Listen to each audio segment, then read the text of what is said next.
And we're live, I believe. Aha, it's 9 o'clock, just in the nick of time.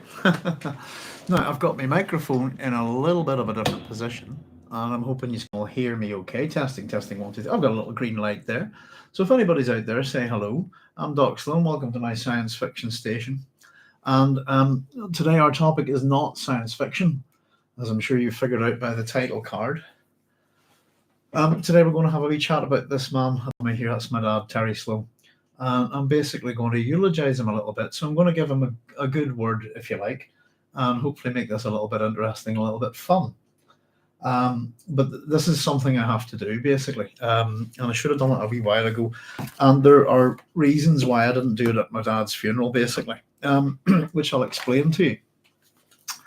But yeah. So it's going to be interesting. If any of you have had a look at the keywords within the actual YouTube setup, if you like, you'll see that we have all sorts of things to talk about. But it's just my father passed away about a year and a half ago from cancer, and he is arguably one of the more interesting characters from Northern Ireland, particularly during the Troubles. And he was what you would have called a main actor in the Troubles. As you can see, my dad, this is a picture now. I know a large amount of my audience is international. We have a few people in Northern Ireland. This is a uniform that will cause great offence to a lot of people. And I personally don't care about that. But that's my dad. He was a detective constable in the what's called the Royal Ulster Constabulary. The Royal Ulster Constabulary would be Northern Ireland's police force, which has been renamed and spinned to become the PSNI, which is the Police Service of Northern Ireland, which is an attempt to rebrand basically the RUC by the British. And how would we put it? It's an anagram of spin, isn't it? It comes from the era of British spin. But the RUC and the current police force in Northern Ireland are two very different animals. I want to talk to you about my dad because first of all, I suppose he needs his eulogy done, and I did my eulogy for my mother a long time ago. But as I said, just the circumstances weren't quite correct. I'm going to tell you all about him today and show you some really interesting things, and I'm going to show you a couple of books that probably hardly anyone has ever seen. And I can give you a little bit of an example of this just to start with, and I'll show you this later on as we go down the road. But I want to indicate to you that this is my childhood reading. So this is the Weapons Intelligence Unit Handbook of Terrorist Weapons. There we go. I don't know if you can see it. I'll just hold it a little bit closer. My dad educated me at a very young age for all sorts of reasons that I'm sure you probably figure out because of Northern Ireland and the Troubles. This little book here, for example, is produced by the 2nd Section Weapons Intelligence Unit Headquarters 39 Infantry Brigade of the British Forces at Post Office 801. It's quite an old book. And I'll read you a little bit about this. There's Ryan saying, cheers, Doug. By the way, folks, say hello. I'm doing this. I'm not doing this in a church. And as I said, a eulogy normally it can be a wee bit formal or something like that, you know. And it's meant to be a good word. And I'm going to give you a good insight into my father. I'm not going to put him on a pedestal, but he was a good man. But he did have his faults, you know. But he really was a good man. And the things that I wouldn't be anything who I am without him. I suppose I'm a mother, you know. But his story's pretty interesting and strange, and even within Northern Ireland. And I suppose I'm going to show you. I've got a bunch of documents and photographs here, all sorts of things that I think you might find interesting. And we're going to chat about a few. We've got some World War II medals and stuff here, and we've got some photographs and so on. And I don't know what you'll think about this, but there's Carlos saying, "Hey Doc, hi Carlos, thank you very much for joining me." I'm just going to natter away about my dad, and I'm really going to try to go from the beginning of his life up to kind of the end of it, if you like, and explain who he was and who we are and why we're a breed apart, if you like, for to quote James Fenimore Cooper. And just get a few of these wee things here, just to show you. And I've got all sorts of wee documents here that we're going to have a wee chat about today. My dad wasn't always a policeman, of course, but he was a policeman my entire life. you know.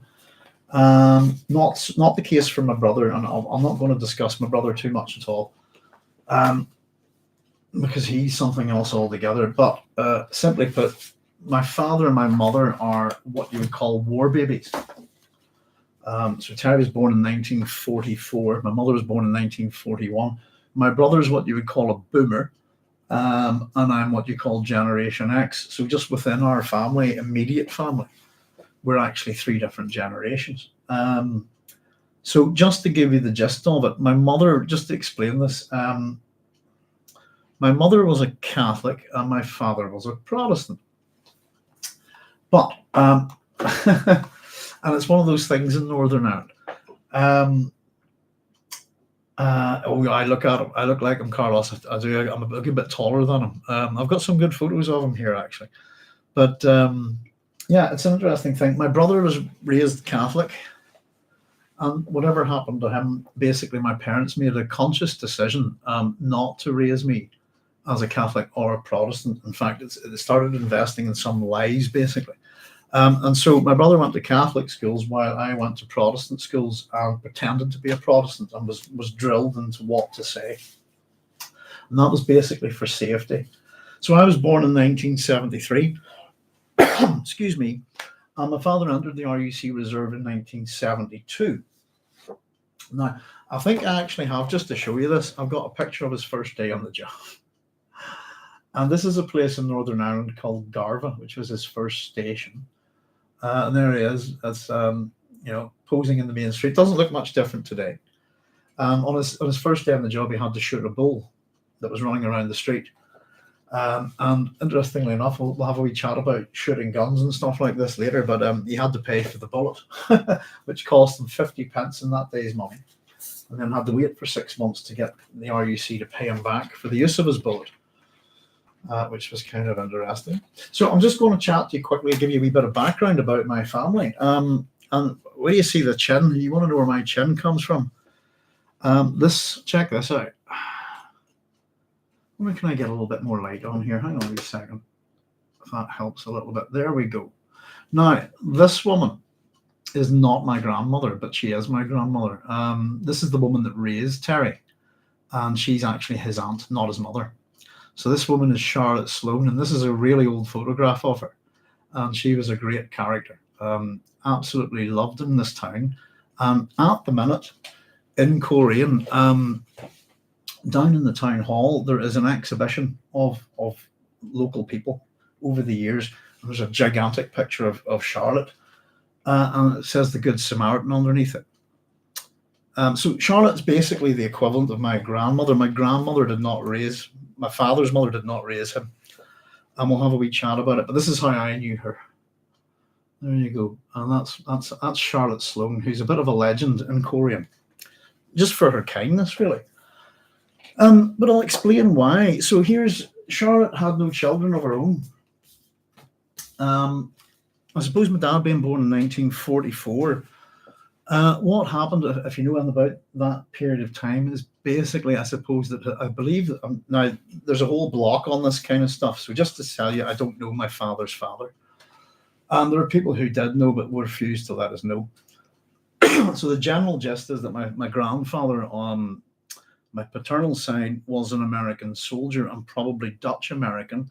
Terry did a bit of work on trying to figure out who he was, the suggestion that he had red hair, etc., etc. And there's a few different things about him, but basically he never knew who his father was. And we believe that plenty of people did know, but they wouldn't tell him. So there's some sort of dark, shady secret there. General gist was, I think I could probably easily figure it out, that he's an American soldier. Terry believed that whatever happened, that he was arrested and demoted. He was an officer. And so it sounds quite sort of dodgy in a funny way. But I'm going to show you two pictures, basically. First of all, I'll tell you a wee bit about Charlotte, because Charlotte raised my father as her own, but she raised someone else as well. I'm just going to show you, have a look at this. Goodness gracious. These are really old photos. Now, the little baby here is called Tommy Neal. And Charlotte also raised Tommy Neal. Interestingly enough, I'm going to show you a picture of him, and I've got some of his medals. And just to explain a wee bit, So Tommy Neal, Charlotte, famously, I suppose there's meant to be a song about Charlotte, that she fell in love with a footballer. And the story goes is, this is in Korean basically, was that this footballer was killed on the pitch, and I believe that they were engaged, and it's just a freak accident, something like a head injury or something like that. Because of that, Charlotte refused to marry basically ever again. That was her one true love. And just to show you, so these are the two men that Charlotte Sloan raised on her own, and neither are her children. And I think Tommy was orphaned very young. And of course, my dad basically would be the eldest of 9 children. He has 8 half brothers and sisters who are all Catholic. His mother remarried after giving birth to him and married a Catholic man who wouldn't have him in his house, basically. So whenever we used to go down and visit Charlotte. There we go. There's me and my dad and Charlotte. There's the RUC in the 70s. Look there. He would go across the road to visit his 8 brothers and sisters, etc., which is kind of a weird thing. And Charlotte was Protestant, basically. So she kind of raised them that way. And that's kind of why my dad is a Protestant and his 8 half brothers and sisters are Catholics. And it's a funny thing, the whole Catholic Protestant thing in Northern Ireland, but it wouldn't be even any funnier if you could find my family amongst it. So what you're looking at here, this is Tommy Neal. Tommy's wearing a uniform, a sailor's uniform. He fought in World War II. Tommy served on HMS Musketeer. And just to show you a few wee things, we have like a Royal Order of Blue Nose and so on, which is a thing given to sailors when they cross the Arctic Circle. But we've got his ribbons. Let me just see if I can see what these medals are. So here's all his medals. This is the Atlantic Star. I'm maybe I'll have to tidy these up. I'm maybe going to try and donate these to a local museum now. This is the 1939, 1945 World War II medal. There we go. I think what have we got here? The Italy Star. There we go. And what's this one? This is the 1939 to 1945 Star. So you survived World War II. Yeah, check out HMS Musketeer if anybody's interested in that kind of thing. So Tommy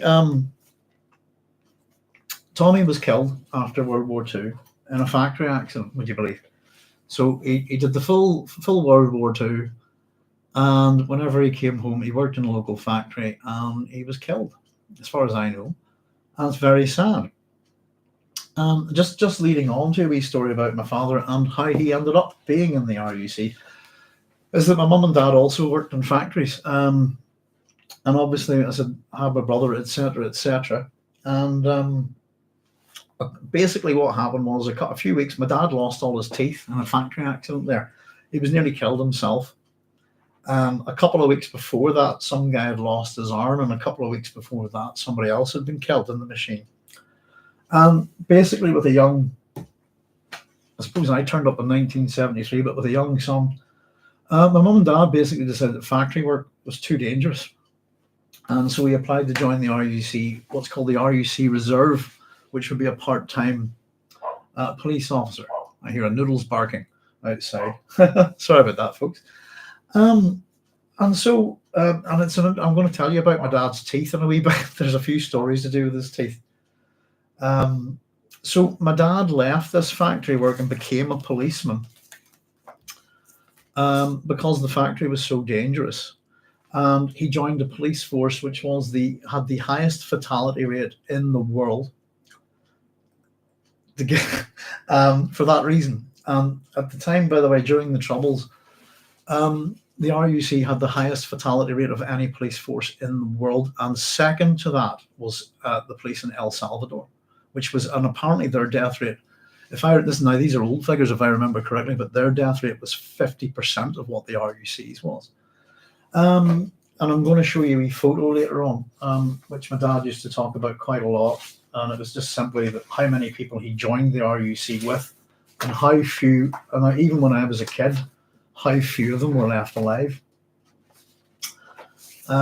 So my dad joined the RUC because it wasn't safe working in the factory. And as I said, that wee photo there, this is his first day on the job. There you go. And he's looking good, you know. And he would have the sideburns and stuff, etc. And that's just being a regular policeman, you know. When he was young, he worked on coal lorries. When he was very young, Terry ran the 4-minute mile, you know, and he was a professional footballer as well. And just to give you a wee quick, now I don't know which team this is. I have a funny feeling this is the local one, but Terry played for what we would call the RUC second division team. All right. Well, yeah, there he is. You can see as a young man, and he was always into his football. I think he was known as a bit of a chopper. I'm not that into football at all. So, interestingly enough, I suppose that's just his side of the family, you know. My mother's side of the family has all sorts of mad stories too. But my grandmother, for example, my maternal grandmother was originally a Protestant who married a Catholic man, and her brother beat the living hell out of her for that, and had to move in with her husband to be in their family, and she converted to Catholicism to marry him. One of the things I could tell you about my dad was that we used to go down and visit my granny and her sisters, etc. And my dad never told us what this guy did to my grandmother until he was dead. But we used to go in and basically, my granny, whenever she did go in down to her visit her sisters, etc., had a couple of big burly men with her. You know, I actually asked my dad, why did you not tell us until he was dead what he did to my grandmother? And my dad basically says to stop you from nailing him to the nearest church, basically. Pretty much, because I love my grandmother very much, and I love Charlotte very much. So the Catholic Protestant thing is, you know, we're going back to the war times and prior to that. The Troubles is not a thing that started in the 70s at all. It's been going on really since the formation of Northern Ireland and even prior to that. So it's just a little bit of a backdrop, I suppose. Now, my dad, somebody actually just told me recently that he was, even when he was young, he was kind of in the Orange Order. But he left all that kind of stuff behind, and he wasn't interested. And genuinely, I don't think my dad had any faith at all. Interestingly enough, my mother renounced her faith before she died, but asked me not to tell anybody in the family. So my mum didn't die a Catholic, basically, and my dad wasn't one. But we've actually had both of them buried by the Catholic Church, which is another story altogether. So we can have a chat about how to get a Protestant buried in the Catholic Church in Northern Ireland. And it's kind of interesting. I've got some family photos going way, way back, actually. But just to let you know, oddly enough, we've got a lot of death certificates here. So Terry, after his mother gave birth to him, Terry was looked after by his grandparents. And I think that's one of them there. I've got all these old photos. And they both died the same year of tuberculosis. And so that's when Charlotte started looking after him. And Charlotte did a core job. My understanding, by the way, check that chin out. Charlotte was great. Charlotte loved British wrestling. And was known for taking on punks, basically. If you know, they couldn't have a punk ass little so and so in the area. She'd so my understanding is that Charlotte taught Terry how to fight. If you never, what a great! I mean, that's a great look. She was a great woman. But there's the Sloan chin. I'd make a good Judge Dredd, wouldn't I? And she's a wonderful woman, absolutely wonderful. And she was a real good Samaritan. She looked after all sorts of people in her street. I've got a couple of the old, really, you ready for the Adams family? Now, this is, I think, a family photo from, I think this one's my great-grandfather here. But check this out. This is from the 1880s. Da-da-da-da.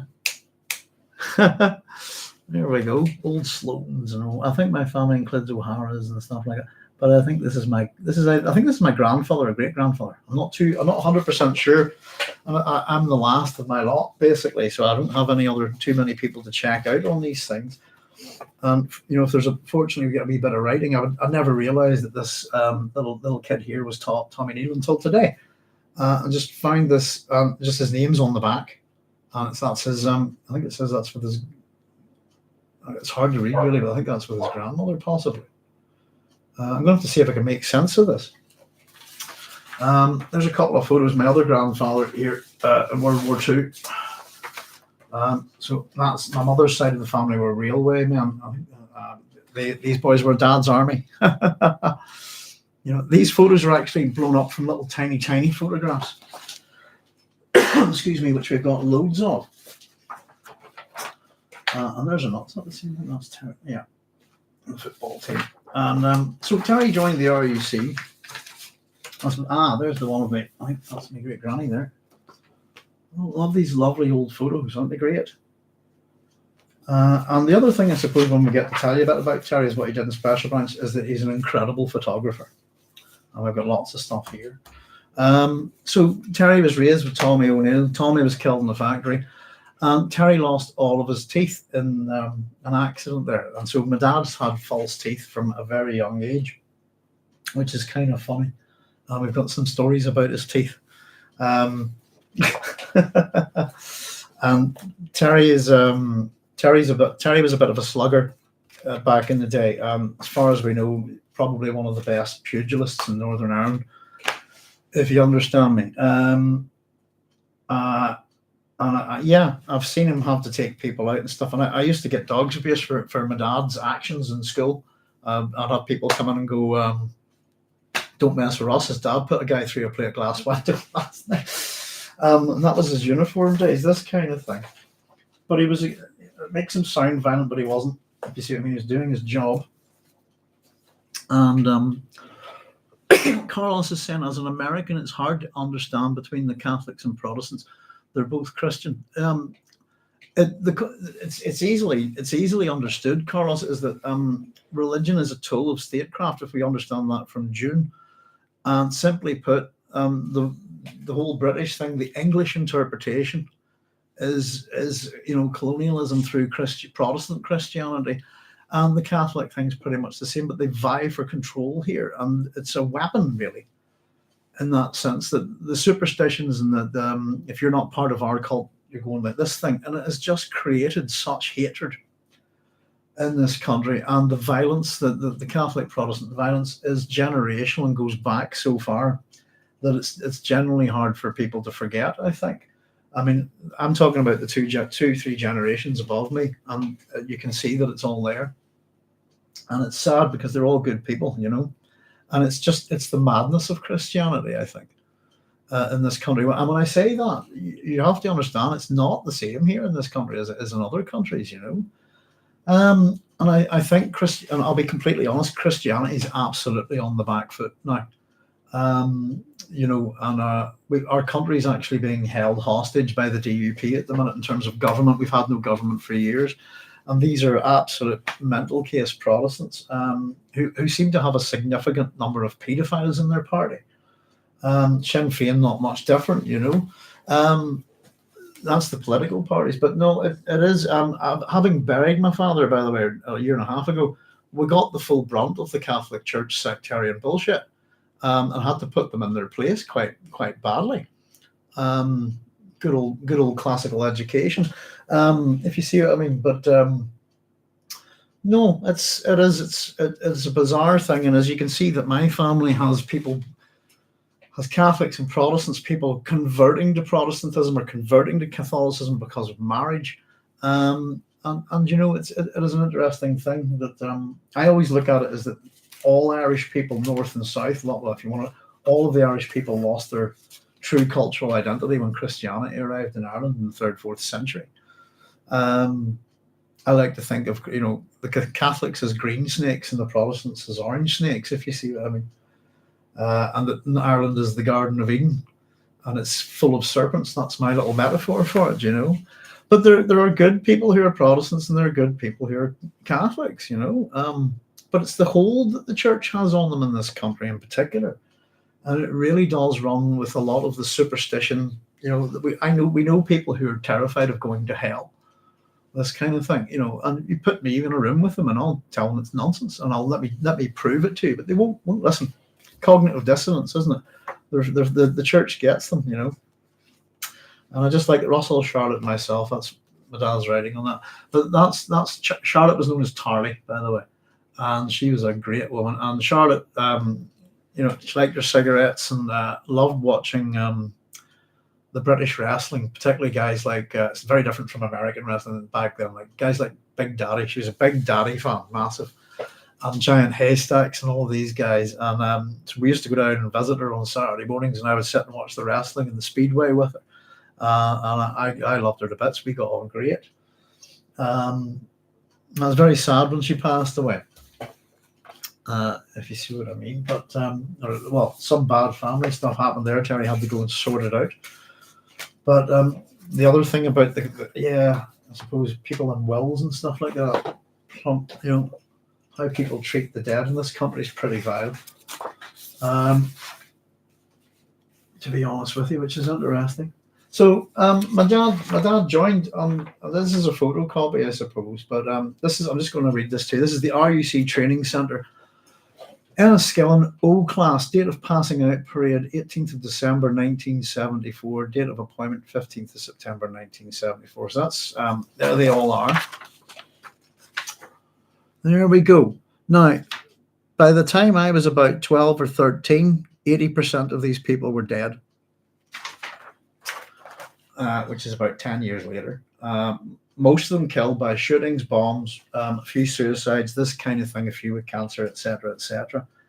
But the attrition rate was ridiculous, to be honest with you.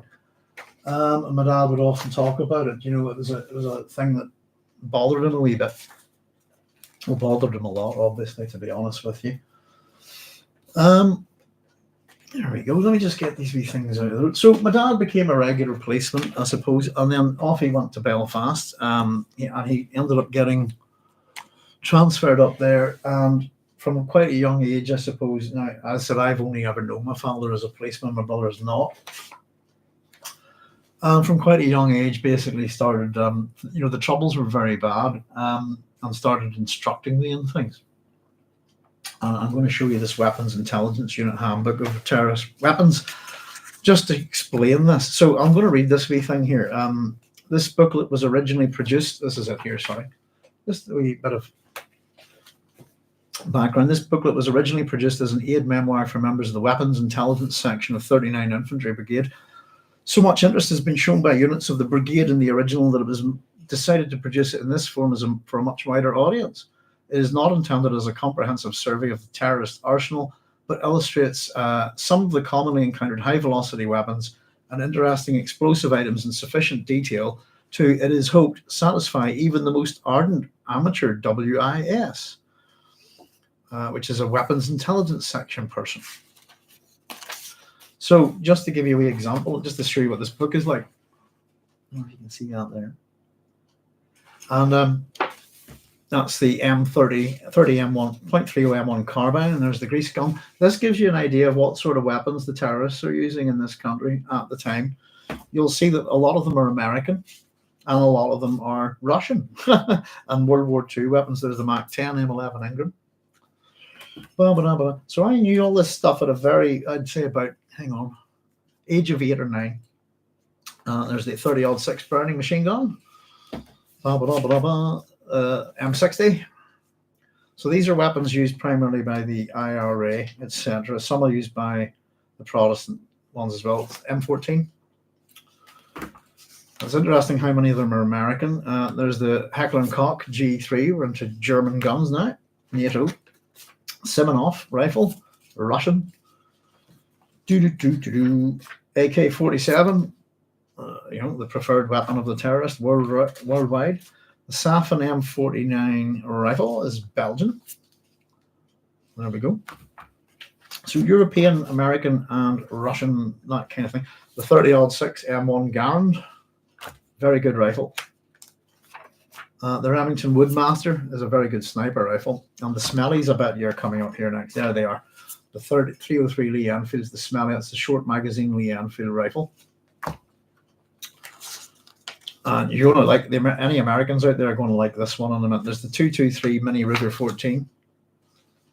And of course, here we go. The preferred weapon of the terrorist in Northern Ireland is the AR-15. if anybody wants to know what kind of weapon it is. It says here, designed by Eugene Stoner, the Armalite from Armalite Inc., to fulfill the need of a lightweight, low-impulse rifle firing a lightweight bullet at high velocity to replace the M14 in the US. AR-15 was adopted in 1961, designated as the M16. Production was increased during the Vietnam War, the weapon being currently and continually improved. Current weapon designated at this time was the M16A1. There you go, and all its info, but that's what we think of the AR-15 over here. It's a terrorist weapon. There's the AR-18. And then this is why I was given this stuff here. We've got RPGs. That's the RPG-7. And here we go. Bombs. How to look for them. How to find them under your car, etc., etc. And my dad did me a great service, really. So we've got these. What here we have are nail bombs, provisional IRA Type 11, provisional IRA Type 13, and provisional IRA Type 13B. And we get all the basically discussions, etc. The MK5ATP, which is a timer power unit. There we go. So, love to know who reads this stuff when they're 9. Mark II homemade detonators. And simply put, ultimately, this is the sort of shit that gets put under our car. Cassette incendiaries. What else? Here we go. Blast incendiary devices. I think I'll scan this book and put it up. And then, of course, here we are. This is really why I had to know this stuff. Car bombs. And to understand this is that if the IRA or one of these so-and-so guys puts a bomb under your car, if you happen to be a policeman taking your kid to work and your kid runs out into that car and gets into the car and tilts the mercury switch detonator, boom. And it's as simple as that. Here's the last one, actually, by the way. Terry taught me quite a lot about this stuff. This is Cordex and Geoflex, which are plastic explosives. And of course, later on, Semtex would be the kind of preferred plastic, if you like, etc., etc. So this is why I have this and why I was made to read it. Why my dad trained me. So every day before I went to school, and he made me do it, is get down on the ground and search underneath the car for a bomb. And so that's my existence, basically, from about 8 or 9 to, well, all the way up to sort of leaving home for London. And it's an interesting thing, isn't it?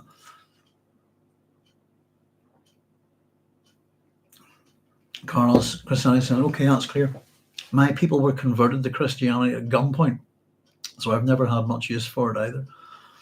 Yeah. I mean, particularly what you would call the Roman interpretation of religious assimilation is very interesting in Ireland.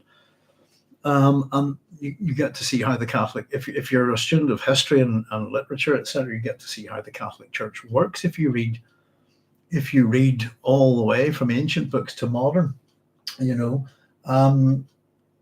I think they have no place in Irish society. I think, particularly in Ireland, I think, and we're going to get to some of this stuff as well. But particularly within Ireland, the massive amount of sex abuse within the church here, still going on, if you see what I mean. And yeah, priests. Father Ted's got. But to be honest, the Father Ted's kind of got it, I suppose. But and treats it with humor, So these are just some old family photos, and as I said, my dad ended up then at this point. So I'll back up a wee bit of a few other things to tell you, I suppose. Because of his job, he ended up in Special Branch E4A, and we're going to have a wee chat about these guys. Basically, so I went to primary school. I was born in Coleraine, but was not raised here. My first primary school I attended for 3 years. And just coming up towards the end of the summer holidays, a man tried to kidnap me from the school outside, and he claimed to be a policeman who was working with my father, and I didn't recognize him and I didn't trust him. I don't know if he was IRA or if he was a policeman or something else, but I ran back into the school very quickly and told my teacher and waited there. My mum and dad were coming to pick me up, and I was a little bit late. They were a little bit late, sorry. So because of this, then we started moving house all the time. but he knew what my dad did for a living, if you see what I mean, and he shouldn't. So depending on who he was, and we don't think he was. My dad actually thought he was a cop, and he thought he was a pedo cop, basically, if you see what I mean. And I suppose whenever we were young, we got taught all this, stranger danger stuff when we were, little kids. But I've got all these different school photos. I can't even tell what the ties keep changing. I can't remember which school is which. 2 years later, we were forced to move house again because of a security threat, and that was another school move. So every time we moved house, I moved schools. And so I had a nursery school and 3 different primaries, and then I had basically two different grammar schools and a tech. Never in the same town, always moving. And that's kind of why I don't have any childhood friends. Basically, it's just constantly moving, almost an itinerant kind of lifestyle. Somebody I think once compared it to being an army brat or something. And I didn't have the heart to tell them really that no. As you said, the army brats move, but wherever you move, you're not surrounded by everyone who wants to kill you. There is no friendly people. So one of the things that my dad did tell me, I suppose, is teach me is that, and we'll get to this in a wee while, that everyone's the enemy. Protestants, Catholics, the police, the terrorists, the British Army, the British government, the Irish government, you name it. They're all as bad as each other. And if you want to list the crimes of all of these people, you can list that they're all the same crimes: mass murder, sex abuse, torture, all of this crap. There's no good guys in Northern Ireland in the Troubles. None, I think. Not that I can think of. I'll tell you at the end of this, maybe who my favourite Northern Irish person is, but let me just tell you a few of these wee things. Just put these photos aside. I'll grab a couple of our wee things here. I brought a bunch of artifacts today. Well, there you go. That's my dad's certificate of service. Royal Ulster Constabulary certificate, certified at T Sloan 11698. Served in the Royal Ulster Constabulary from 15th of September 74 to the 9th of November 1998. So he did serve from 1972, actually.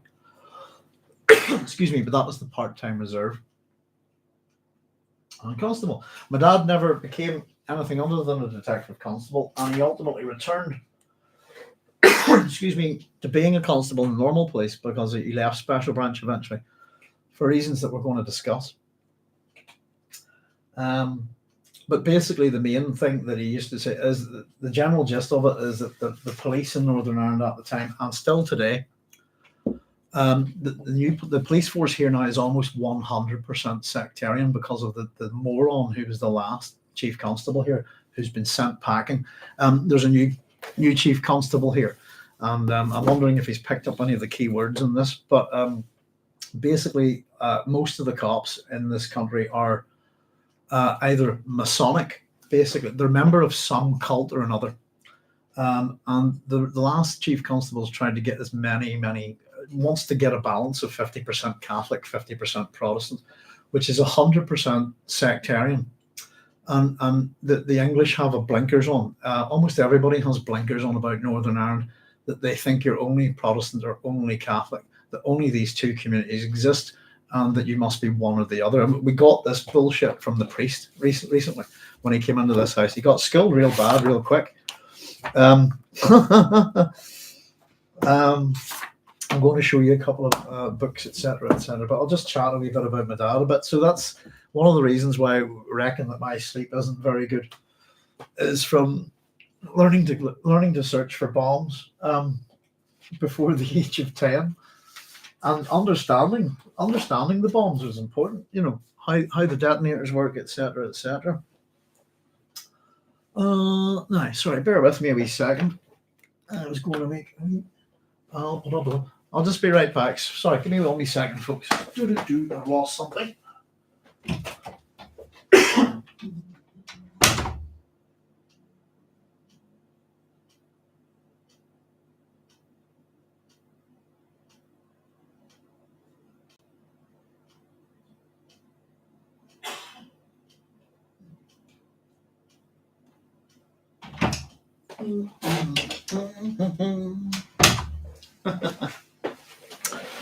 So there we go. Sorry about that, folks. So Terry was not really he was raised a Protestant, but he wasn't really one, and he married a Catholic woman, and because of that, even though they were wrong, a lot of the police thought that Terry was a Catholic, and treated him as such, though he wasn't, which is the funniest thing. You have this thing in this country called the tell, which is a sort of linguistic interrogation. I've talked about it before. Depending on how you speak, should identify you as a Catholic or a Protestant if your first name doesn't. For example, it's kind of an interesting thing, you know. So my dad wasn't, you know, really religious at all, and he got a Catholic funeral really because he wanted the same funeral as my mum, which took a bit of organising, but in fact it was hilarious.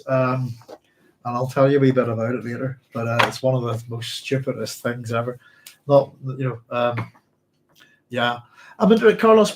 You saying my people were converted to Christianity? I'm not too sure where you're at, Carlos. Who would your people be? At gunpoint. It's an interesting. Oh, sorry. As an American, I missed that. I thought it's hard to understand the conflict between Catholics. But I'm wondering, is that an ethnic group you're talking about, Carlos? I'm very ignorant about things like that. I do apologize. But so Terry joined Special Branch on the first day. I think he was based up in the first day up in Belfast. He was not Special Branch. I think he was based at Tennant Street. You want to get to hear about a few of the main police stations in Belfast here. And I think the station was under mortar attack on his first day, and they had what are you doing? Get in here now, basically. The police stations here used to look like fortresses, basically. Some of them still do, you know. But he basically joined up with the police in Belfast, and very quickly was recruited into Special Branch. And within Special Branch, just going to show you something. There we go. Terry Sloan. I don't know if you can see that. T. Sloan, Detective Constable 11698 SB. And this is one of my dad's Special Branch books. This is his personal notes notebook, if you like. And we've got all sorts of interesting things in here. Interestingly enough, I'm going to tell you about a few of the really famous things that Terry was involved in. Let me see. So E4A, first of all, let's explain who they are. Pardon me. There's a number of E4 groups within Special Branch, and they have different types of designation. So E4A, if you look it up on Wikipedia, will have a very small stub about E4A. They're one of the very dodgy group of individuals, to put it mildly. And I don't mean the men on the foot soldiers, if you like, the detective constables and stuff, and is the officers who are really, really dodgy people. My dad actually has written a 50,000 word memoir and talks about how they didn't trust their officers, and they didn't trust MI5, and they didn't trust the British government, and so they relied on each other. If you see what I mean, this is the men on the street. We're going to talk. I'll let you know a wee bit in a while about why my father left Special Branch, but just I can read you some of these things, and I can tell you, for example, that my dad had the Docklands bomber here. You know, he went on to blow up Docklands in 1996. So my dad left Special Branch in 1985, which when I would have been about 12, 13 probably. Yeah, I would have been about 12 or 13. Oh, no, sorry, 86. I tell a lie. His last date here, I think, is 14th of the 3rd. That's interesting. His last entry in this book is actually his birthday. He quit on his birthday, 14th of March, 1986. And went back to, again, we kind of had to just, basically he quit, didn't quite quit. We had to leave, basically, and kind of wanted out. But at that point, he was made known to the IRA. All of us were. And the IRA have a wild habit of denying this kind of shit and sort of Sinn Féin. But that was it. We had to get him out of Belfast and get us out of there. And it's interesting. So I'll read you a little bit from this book in a bit to give you an idea of what kind of duties he did, etc. But pretty much, my dad's a surveillance man, anti-terrorism, and he would be photographing all sorts of people, and he would have informants as well, and he ran a number of informants, which we'll talk about in a wee bit. Now, as much as whenever you're doing these things, I suppose I'll give you a wee example. On duty 7 o'clock at Castlereagh with Detective Sergeant Patterson regarding source meet. Went to see source at 7:30. Completed operation. Returned to Castlereagh with DS Patterson. Debriefed and completed. Special Branch 508, I think that is. Called at Strandtown Police Station regarding check of information gleaned from source. And generally, when they are meeting source, there'll be a couple of other detectives filming you while you meet the source, etc. So for that reason, actually, my dad met a bunch of his informants off the books, if you see what I mean, in his own spare time. And we'll have a wee chat about that. But his main duties were surveillance, intelligence gathering, and arrest of terrorists, scumbags, basically. And I didn't really discriminate. And then also, close protection work of politicians and mainly the royal family at places like Stormont. So my dad has been I think I told you a wee while back about a friend of mine who just knew my father from somewhere, but could never figure out where. Excuse me, keep forgetting I've moved my microphone.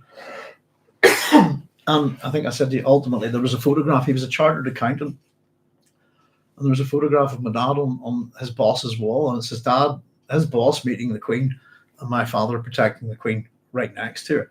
So my father's done close protection work, bodyguard work, while they're in this country for basically, the King's generation of royal family. So King Charles would have been Prince Charles.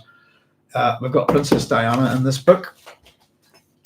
Basically, all of that level of royals, including any of them that were in Northern Ireland, and this also went for politicians. One of the things that I'll tell you, one of the things that my dad wanted to do while he was kind of dying was he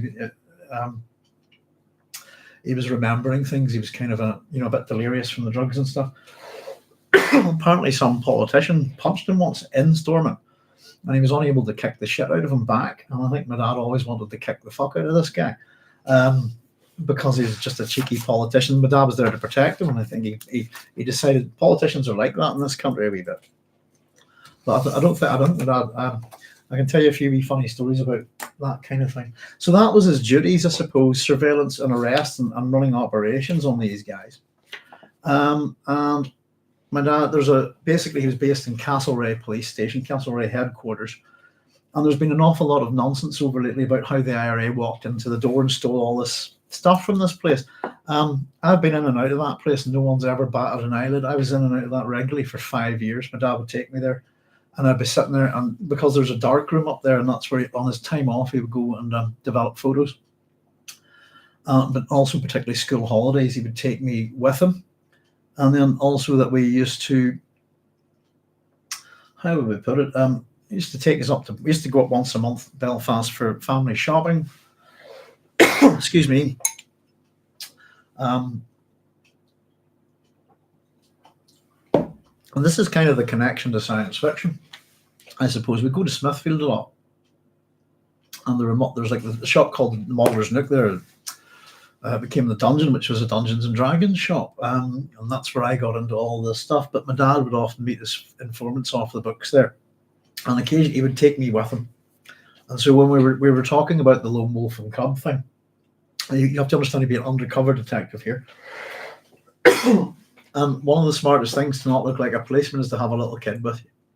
And so I met a number of these informants. And my dad would introduce me to them, and I go, hello. And my dad would tell me about them, who they were after they'd left, basically, Excuse me, I need a wee bit of fluids here.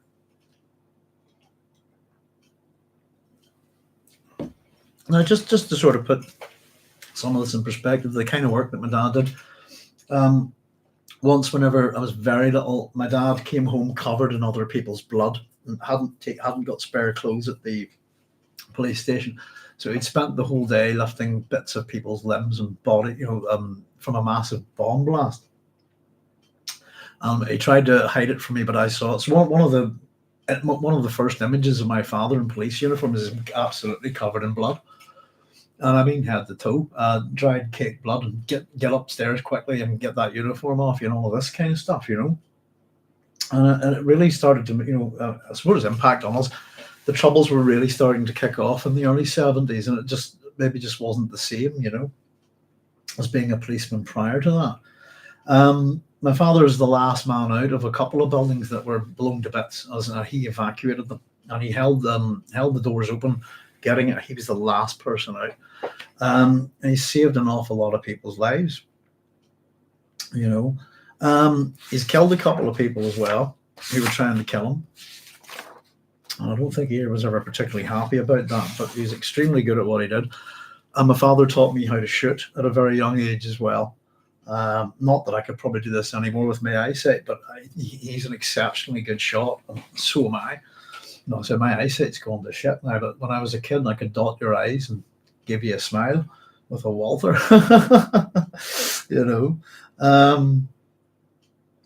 So that was the kind of his duties, etc. And one of the things I've noted that whenever he was writing his memoirs, that he really regretted not spending time with his kids. And my brother, as I said, 8 years old, and he would have left home. He's a very different experience of this than me, and I suppose it was because I was so young. He needed to teach me this stuff. There's Cynthia saying, appreciate your stories, Doc. My dad was a career policeman, American West Coast city, but not under the dangerous conditions that you're talking about. Heard interesting stories. Oh, I'm sure you did. I've actually got a wee thing here from, he was over in America, Cynthia, and they gave him, I don't know if I have it here handy. I saw it earlier.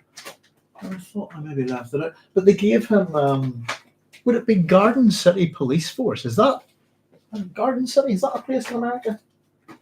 Maybe it's Canada. They gave him an honorary patch of one of their officers, and it was like a little presentation thing. And the patch had been worn. It says on it, this patch has been worn by I think it's Garden City. Let me just see. Garden. Is that Garden City? Garden City movement? I don't know. Maybe I'm thinking of something else.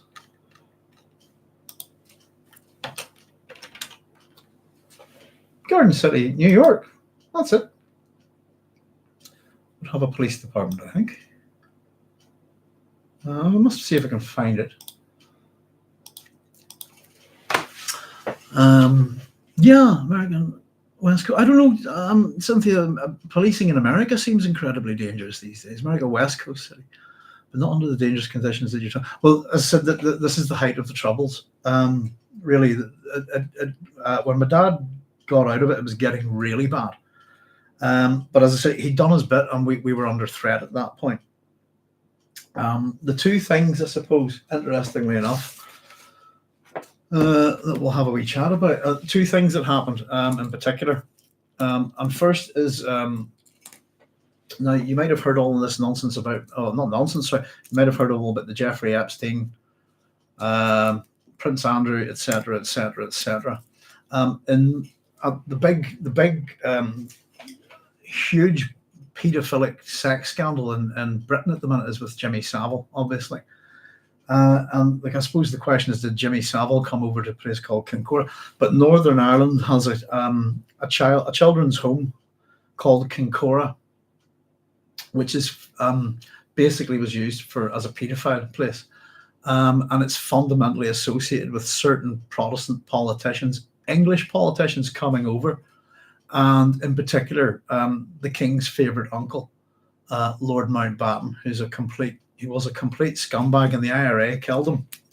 The American CIA, I believe, have recently released all their stuff on Lord Mountbatten, and just a notorious paedophile, basically. My dad was aware of this, and if you look up Kincora, you'll see where my dad's hand is in this, because Special Branch had the place under surveillance and photographed a lot of the people in it. My dad came home one day basically saying that they'd been given an order down from their superiors in Special Branch and that the order had come from MI5. And the order, and you'll see this on, you'll probably see this around 1980 or something with Concora. The order was to destroy all evidence, everything they have to do with Concora and anybody who is in there. And my dad said they spent the day doing that, and they destroyed everything. When he came home, he was absolutely disgusted. Concora is, everyone of my generation and the generation before me, I suppose, knows what Concora is. It's no secret. And the cover-up by the British government, there's cases still going on from the victims. And the cover-up's immense because, politicians, royal family, etc. It would be the equivalent of, the Epstein thing and the Jimmy Savile thing, I suppose, here. And it's still being covered up. And that's the interesting thing. And the BBC in particular do not like to do stories about Concora, which is interestingly enough. That was the first thing. The second thing was when we were on holiday once upon a time. So we get a break finally last. It's also involving MI5 was that basically when my dad was on holiday, his informants, is basically murder by proxy. That the people that I'm talking to you about, the people I met, it's a couple of my dad's informants, etc. Basically what happened was MI5, if they were a Protestant informant, this probably came down a chain into the special branch people, but my dad was away, basically handed the Protestant informants' details over to the Catholic terrorists and handed the Catholic informants' details over to the Protestant terrorists and let them clean house, if you see what I mean.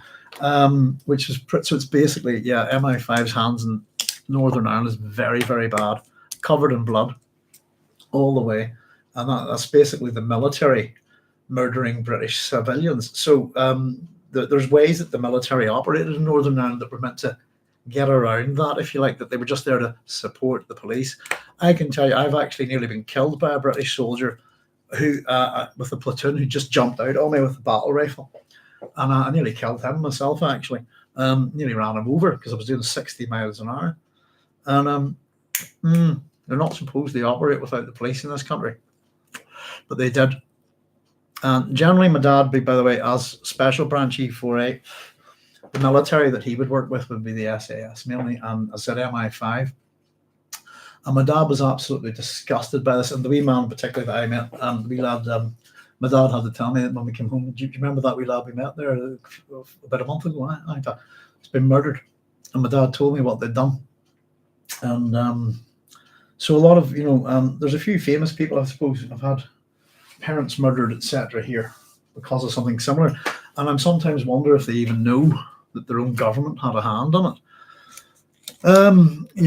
So it's a real mess here. Terry did his best to protect people. Outside of the special branch work, I suppose. Here's the interesting thing: is how did Terry was very good at being undercover, and as I said, he took me along with him. And you don't expect to have a kid, with a policeman, etc. And the things that I learned and looked at, the photographs, in particular, the surveillance photographs were incredible and include people that from the history of Northern Ireland. And my dad would have interviewed people like Gerry Adams, etc. Interviews a euphemism, by the way, for interrogate. He would have been an interrogator as well, I suppose. Matt S. says, read a biography once about a British soldier who remembered that RUC would replace bullets fired against regulations by British soldiers, although I think on that occasion it was an accidental. I've got a story to tell you about that. Replace bullets fired against regulations by British soldiers. Yes. Interestingly enough, I think I started tonight, Matt, by telling you on my dad's first day on the job, he had to shoot a bull in Garvin. It was running around the street, and as much as they tried to get the animal back in, it was becoming a danger, and he was ordered to shoot it. So I shot it. It's a bit sad, I think, but and that bullet. So that would have been, I think, either 1972 or 1974. I'm probably his first day as a reserve, I think, because it's Garva. So I'm suggesting that was 1972. Good old colour photograph. That's him on his first day on the job. So that's the day I think he shot the bull. I'm thinking that's the old police. It is. That's the old police car. I'm pretty sure.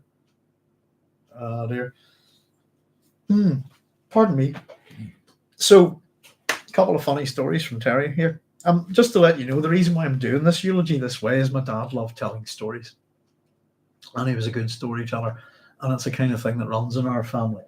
And over the years, the stories that I have told to people growing up and stuff. I remember being at university for the first time in London, and the Troubles were still going on then, and the Troubles followed me to London and had all sorts of bother there, and I was able to rely on my dad calling him and getting things sorted and stuff, and I had some very bad experiences in London, and it's interesting that well, here's the story, I suppose. My dad was partnered in Special Branch with a British paratrooper. It was, I believe his first name was Richard, but I'm not sure. But his surname was Dunwoody. It's kind of what the British. What do you do with your soldiers after sending them to war? You can do all sorts, I suppose, but you can put them into the police and in the colonials. So this guy, to give you an idea, my dad would be out with this guy, and they would do nighttime patrols. And the funny thing is, you see that Special Branch, they're based in Castlereagh Police Station, but they operate in throughout all the police stations. Particularly E4A are based in Belfast. There's a different E4 for the border, if you see what I mean. And if you should be able to find somewhere online the structure of Special Branch during the Troubles and how it was changed.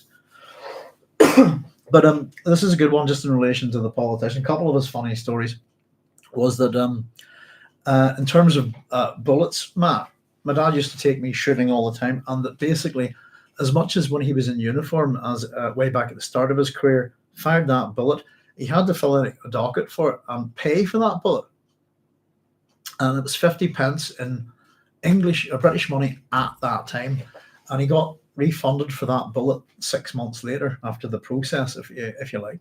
So whenever they're in Special Branch, just, here, boys, take all the ammo you want, go practice.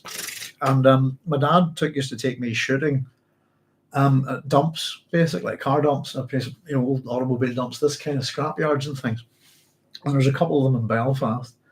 And a very particular prominent politician had his car stolen. I think it was used in a robbery. We're talking, I'll not name this, I'll say his name might begin with the letter P, but we're talking about one of the most prominent politician in this country had his car nicked. And they dumped it in a dump. And so my dad and his partner Dunwoody were up in this dump. They had all this extra ammunition. How it went was that if my dad was the driver, Dunwoody would be what's called the observer, and my dad would be armed with, my dad had a Walther PPK, and Dunwoody would have his own gun and a Sterling submachine gun, which can go fully automatic. And they just sprayed, they found this car abandoned, and they drew a couple of targets on it. And I think they put a couple of 100 rounds into it just for fun.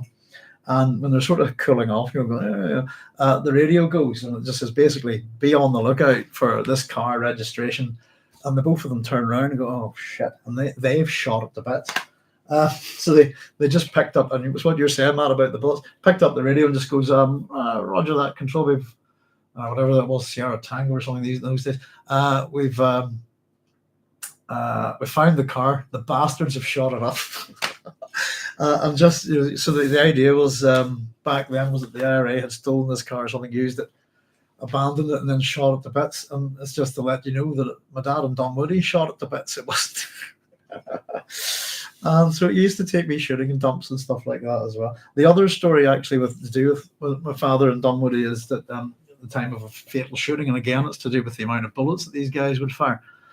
The nature of, I suppose, there was an armed robbery on the Shankill. The police would be, usually what would happen is that these guys, would be Protestant terrorists, if you like, was that they would head up the Shankill and try to head up this road that goes up through the north of Belfast, and it's a really winding road. I think it might be the Hightown Road, you call it, and it leads to a place called Glengormley, and the kind of UVF, UDA, all those kind of guys used to kind of try and use this route, and the police were trained on this road, how to ram guys off it and to drive on it at high speed, because it's a very dangerous road and it has bog on either side of it. It's generally considered that there's a lot of bodies in that place, if you see what I mean. Interestingly enough, I suppose rather sadly, I've just heard But there's a couple of deaths to do with the Troubles today. But Jean McCongell's son's passed away, and she's one of the disappeared. So he's been trying to find his mother all these years, and they've never found her. I mean McConville, sorry. Let me just see. Is that in the news? Yeah, Thomas Tucker McConville, son of Jean McConville, dies. And tributes to him, etc. At the same time, one of the generals in the Troubles has died, and nobody's unhappy that guy's gone. He's a mass murderer. Though the British press are sort of fating him a fair bit at the minute, So my dad and Dunwoody did a hot pursuit, if you like, of this vehicle, and these guys were hanging out of the car shooting at them as they drove along. My dad's driving. And this is the story, because apparently my dad and Dunwoody were quite notorious for this kind of stuff, is that Dunwoody hung out the passenger side, put the Sterling submachine gun on fully automatic and went like that. And he put 33 rounds into the car and managed to hit nobody. Threw out the mag, stuck another one, hung out the car, put another 33 rounds into it, hit no one, clip out, another. So he put 99 bullets into this car, all on fully automatic. At which point the car basically fell to bits, and they stopped their pursuit. These guys got out, and then they turned to fire, and my dad fired 2 shots and took them down, because Dunwoody was out of. And so the story is that they had to go back to the station, 2 guys taken out, if you like, and had to declare their bullets, if you see what I mean. And Dunwoody supposedly went in and went 99 rounds, no hits. And apparently the sergeant went, "Oh my God, what are you guys at?" This kind of thing. And then my dad came and went, 2 rounds, 2 shots, this kind of thing, And it was really, there were gung-ho days, if you know what I mean.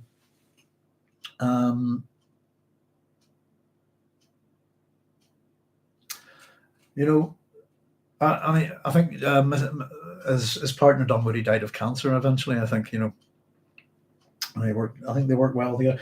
But basically, with the murder of my dad's informants, how did the IRA come to? And this is facilitated by MI5 and Special Branch officers.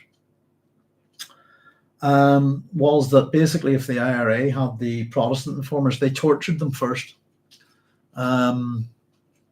Who's your handler? Who's your handler? And if you know anything about torture, most people can't resist it, But at the same time, what they say, but we think, and at the same time, so it ended up being a bit of a coup for the Protestant and Catholic terrorist organizations, and they would often do this.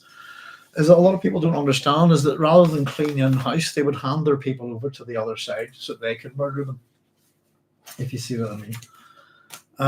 So it's very, very bizarre. Matt S. was saying, was your dad in World War II? No, he wasn't. He was born in 1944, Matt. The man who, we were having a wee chat about Charlotte Sloan, who's actually my great aunt, but is really, in reality, I would say she's my grandmother. That's her there. And she raised 2 people who weren't her own children, and that's them there. And this guy's Thomas Neal, and this is my dad, Terry Sloan. Thomas was orphaned, and Charlotte raised him, and he served on HMS Musketeer. That's who we were talking about earlier. So he's a good bit different generation, obviously, than my dad. And I think he was killed in the 50s in the factory accident. As I said, my dad was working in those factories, but that's Charlotte Sloan there. And so there's actually a feature about her in the town hall at the minute. There's a gigantic, lovely photograph of her. I managed to go in and get it on my phone. And read about it, have we read about her?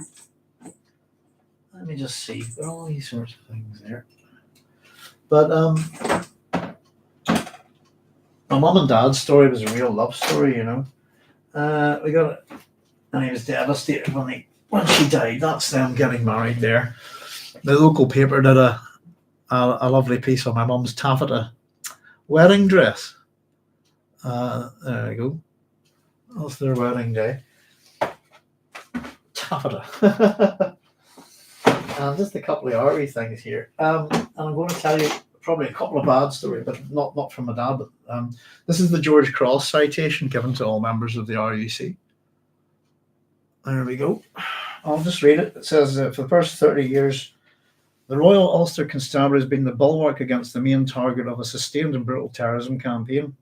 The force has suffered heavily in protecting both sides of the community in danger. 302 officers killed in the line of duty and thousands more injured, many seriously. Many officers have been ostracised by their own community, and others have been forced to leave their homes in the face of threats to them and their families.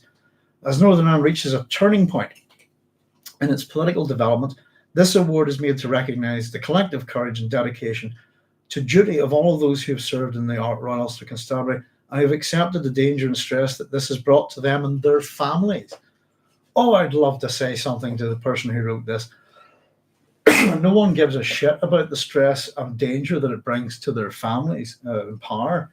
And it's things that create people like this, that create people like me.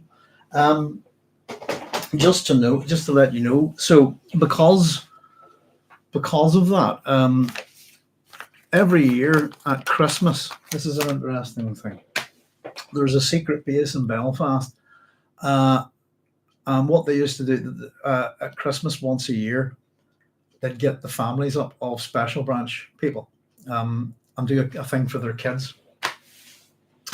And this is one of my dad's good stories.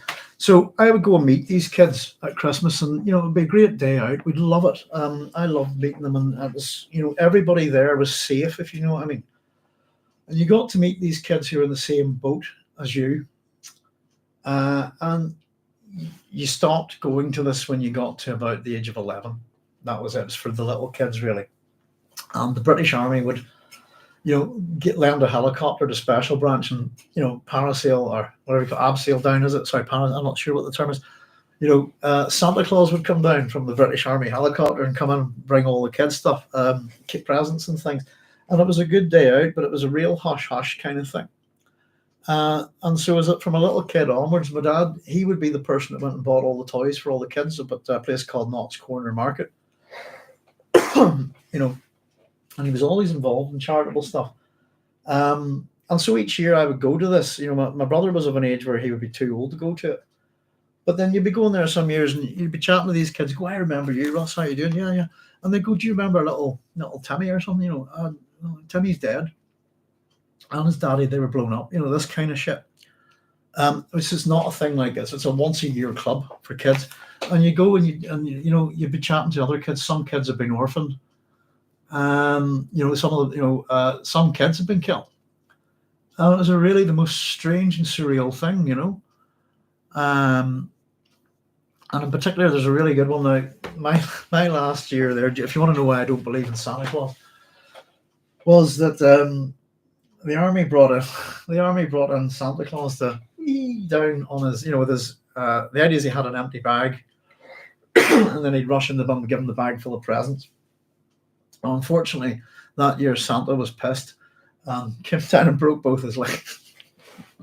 And this was quite horrific. Now I happened to be out with my dad. None of the other kids saw this, but I saw it. And you see these Special Branch guys grabbing this drunk Santa who's just screaming in agony and rushing him into this room. And they had to get him stripped of the Santa gear. My dad was Santa that year. But it was one of those things that if you weren't, and this is a thing that other RUC kids don't know about. It's very much a Special Branch thing, and I'll explain a wee bit, because whenever my dad got out of Special Branch, then that's our lives changed a wee bit to a less sort of dangerous aspect, I suppose.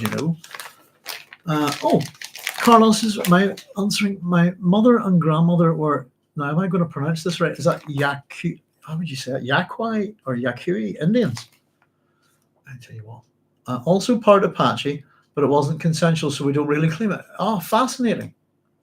I'm just going to look that up to see if I can copy. Wikipedia should tell me how to pronounce that correctly. I'm fascinated by this. I don't really know much about. Let's see it doesn't tell me how to pronounce it at all, right? Maybe you can help me. The Yaquai or Hayaki or Yoim are Native American people of Arizona and indigenous people of Sonora, Mexico. They speak a Uto-Aztecan language. Excellent. Fascinating. Region with significant populations: Mexico, Sonora, Sinaloa, 16,200. Uh-huh. Yes, indeed. Lived on reserve lands in the state of Sonora, other former neighborhoods in various cities. In the city of Hermosillo, colonies such as El Coloso, Matanza, and Sarmiento are known as Yaquai, if I'm pronouncing that right, district. That's fascinating. The language belongs to the Uto Aztecan. Can you speak that language, Carlos? That's pretty cool. That's a very interesting heritage. The language is Yuamnoki, it says here. Huh.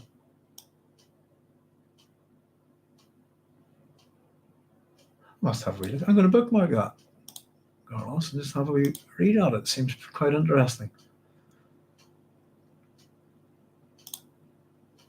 Thank you. Part of Panchi wasn't considered. We don't really clear. And that's the Christianity being forced on. Gunpoint. Yeah, I mean that's the nature of it. I said, for me, having been a classicist, how Christianity works within, I suppose, the British Empire is what we call the English interpretation. The Romans call it the Roman interpretation, but originally it's what we call the Greek interpretation. And it is how the Romans conquered, not by force, but by religious assimilation, with force to back it up, but pretty much, Matt S. saying, if I may ask, were you and your dad close, Doc? I think I recall you took care of him for some time as well. Yes, we're very close. Very close indeed. Same with my mother. We're a very tight family because of this. Though, as I said, my brother's a different matter altogether. But yes, we were very close. No, I looked after him. I cared for him up until his death. So no, the fact that we, when you go to school, you can't talk about certain things. You have to.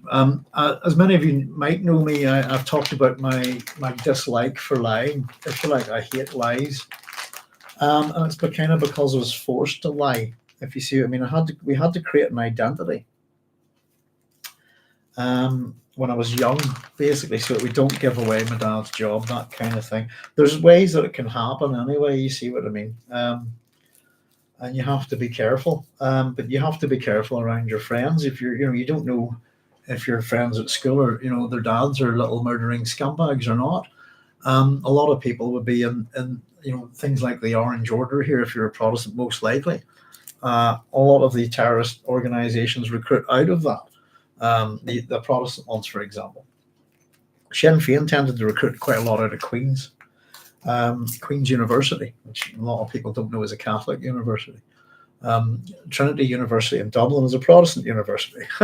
Get that, But yes, we were very close. Very close indeed. And after my mother, I think I was almost like his wife for a while. But no, it was very close. I said I respected my dad. I loved him. And my mum. And no, as I said, I'd be nothing without him. I'd probably not be alive, to be honest with you, without this stuff that he trained me in.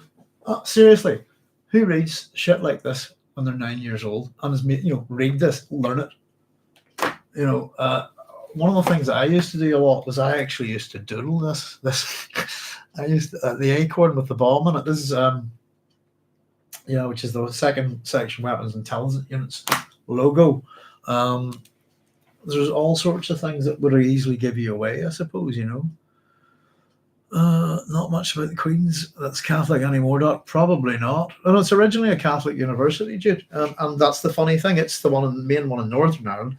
And if you look at the history of Trinity University in Dublin, you'll see it's a Protestant university. And you'd think it'd be the other way around, But no, Queen's University is a recruiting ground.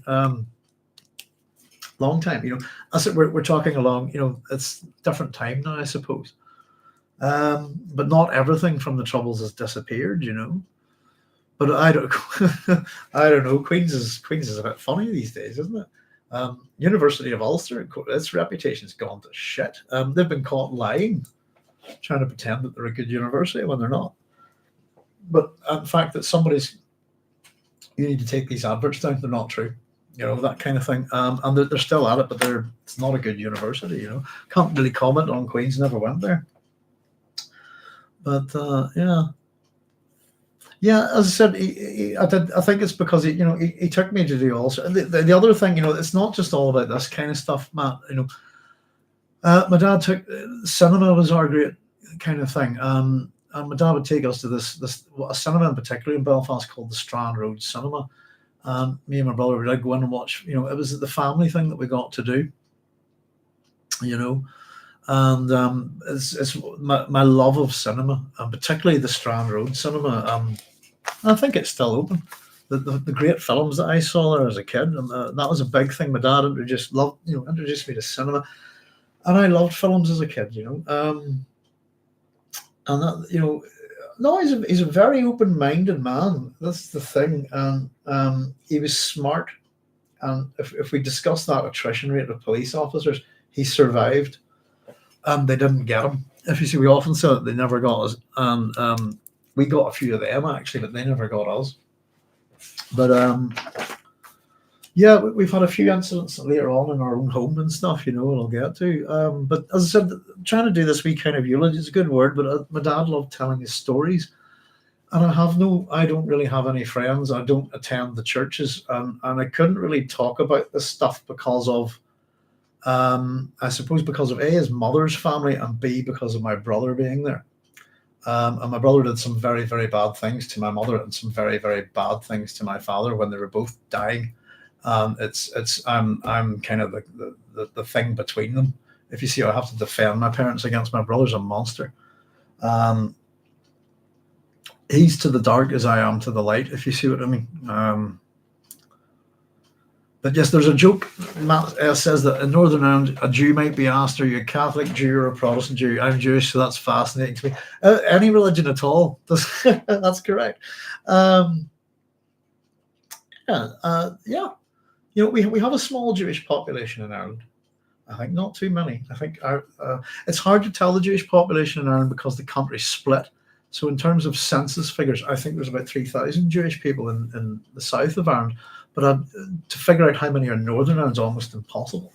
I suppose because the demographic figures tend to come from the UK. But yes, that's it. It could be I'm a Muslim in Northern Ireland. Well, are you a Catholic Muslim or a Protestant Muslim? It doesn't matter.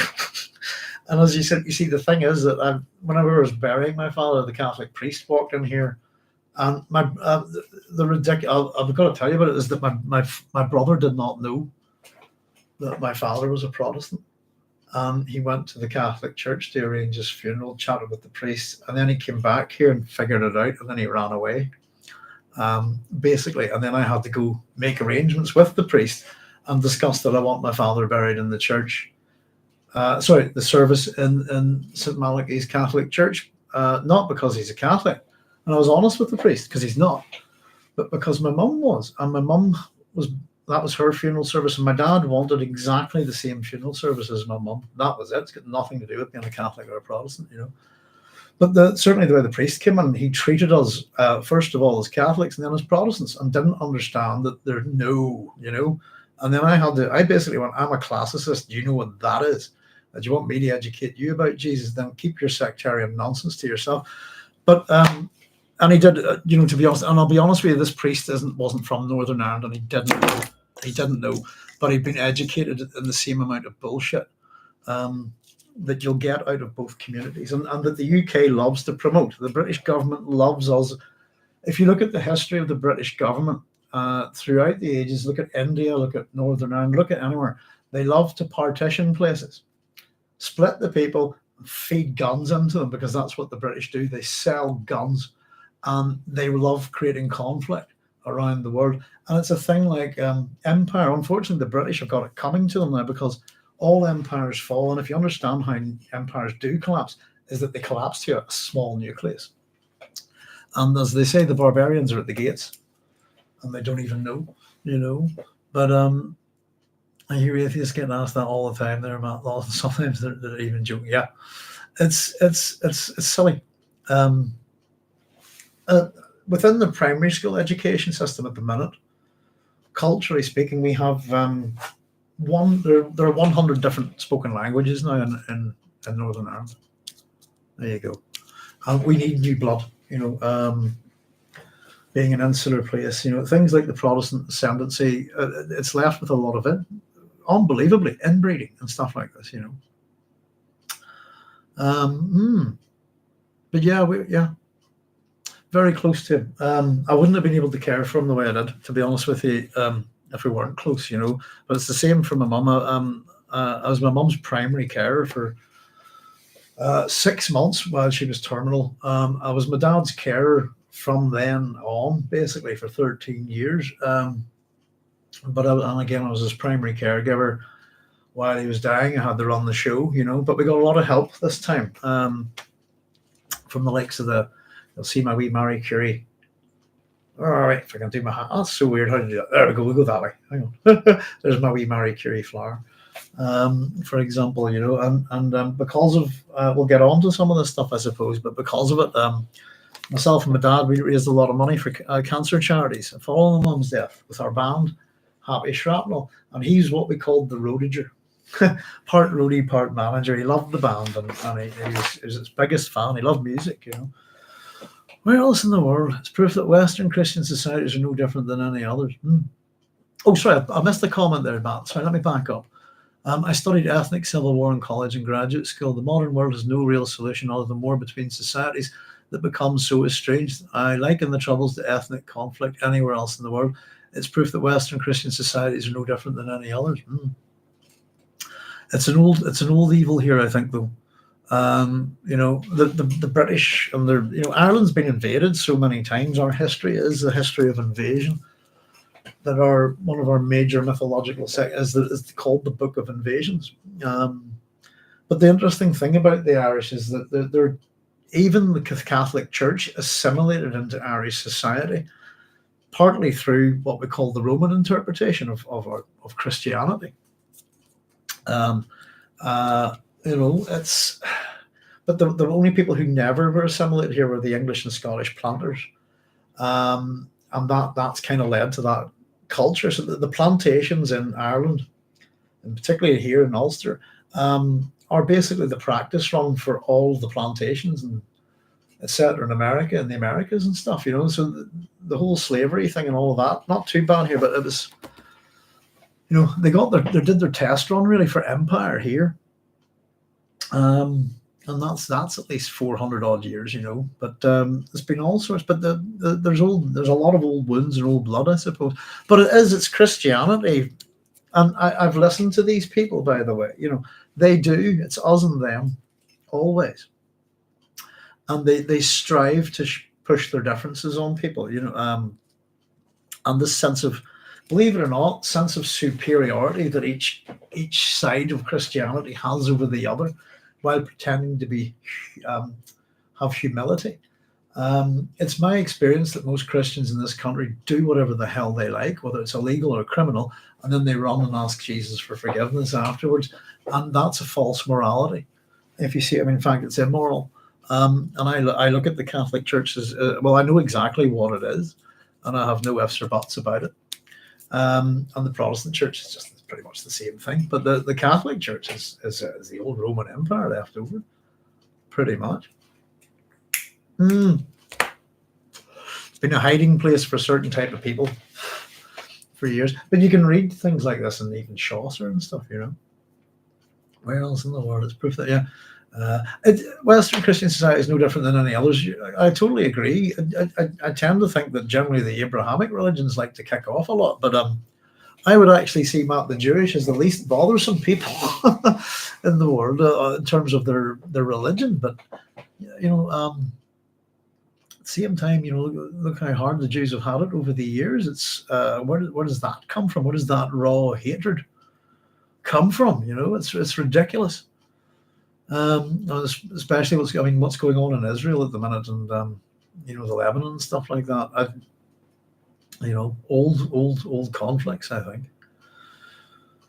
think it's the same the world over, and in every religion one finds really bad examples of abuse. Yes, You see, I don't buy into any religions, but I study ancient ones, and the modern ones come from them. Then there's no difference really. You talk about the Muslim God Allah, the Christian God, the Jewish God are the same God, and they're the same as a Mesopotamian deity who's come out of polytheistic religion, and you can trace gods all the way back. You can see one tends to blend softly into the other, isn't it? But it's about, I think it is. It's about I don't know. There's something about wanting to be special, or to seek the divine. I think I don't know. I don't know why people fall for it. To be honest with you, but I can see actually I do know why they fall for it. It's better than nothing, isn't it? I suppose in some cases, If we could go back, do it all again, the books would change, but the maths would stay the same. Most likely. I don't know. I think man's humanity to man is just give you an excuse sometimes. I often think that generally where the problem is that it's easy to blame someone else for your problem. Does that make sense? And that's at a very basic level. I often think that that's where things like that come from. Books would change, but the maths would stay the same. So, there you go. So, a few things like that, but basically for safety, then my dad left Special Branch in 1986. And he did well. Interestingly enough, this is a Special Branch book. I'll just read you a couple of wee things here from it. But this is an interesting one. The sort of people that my dad had under surveillance, that arrested, etc. Here's one here. I'm just going to look this guy up a wee quick second.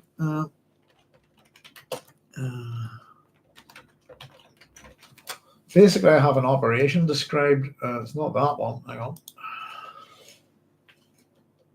That one. That's an unfortunate name for an actor. Jesus, that can't be the same guy, can it?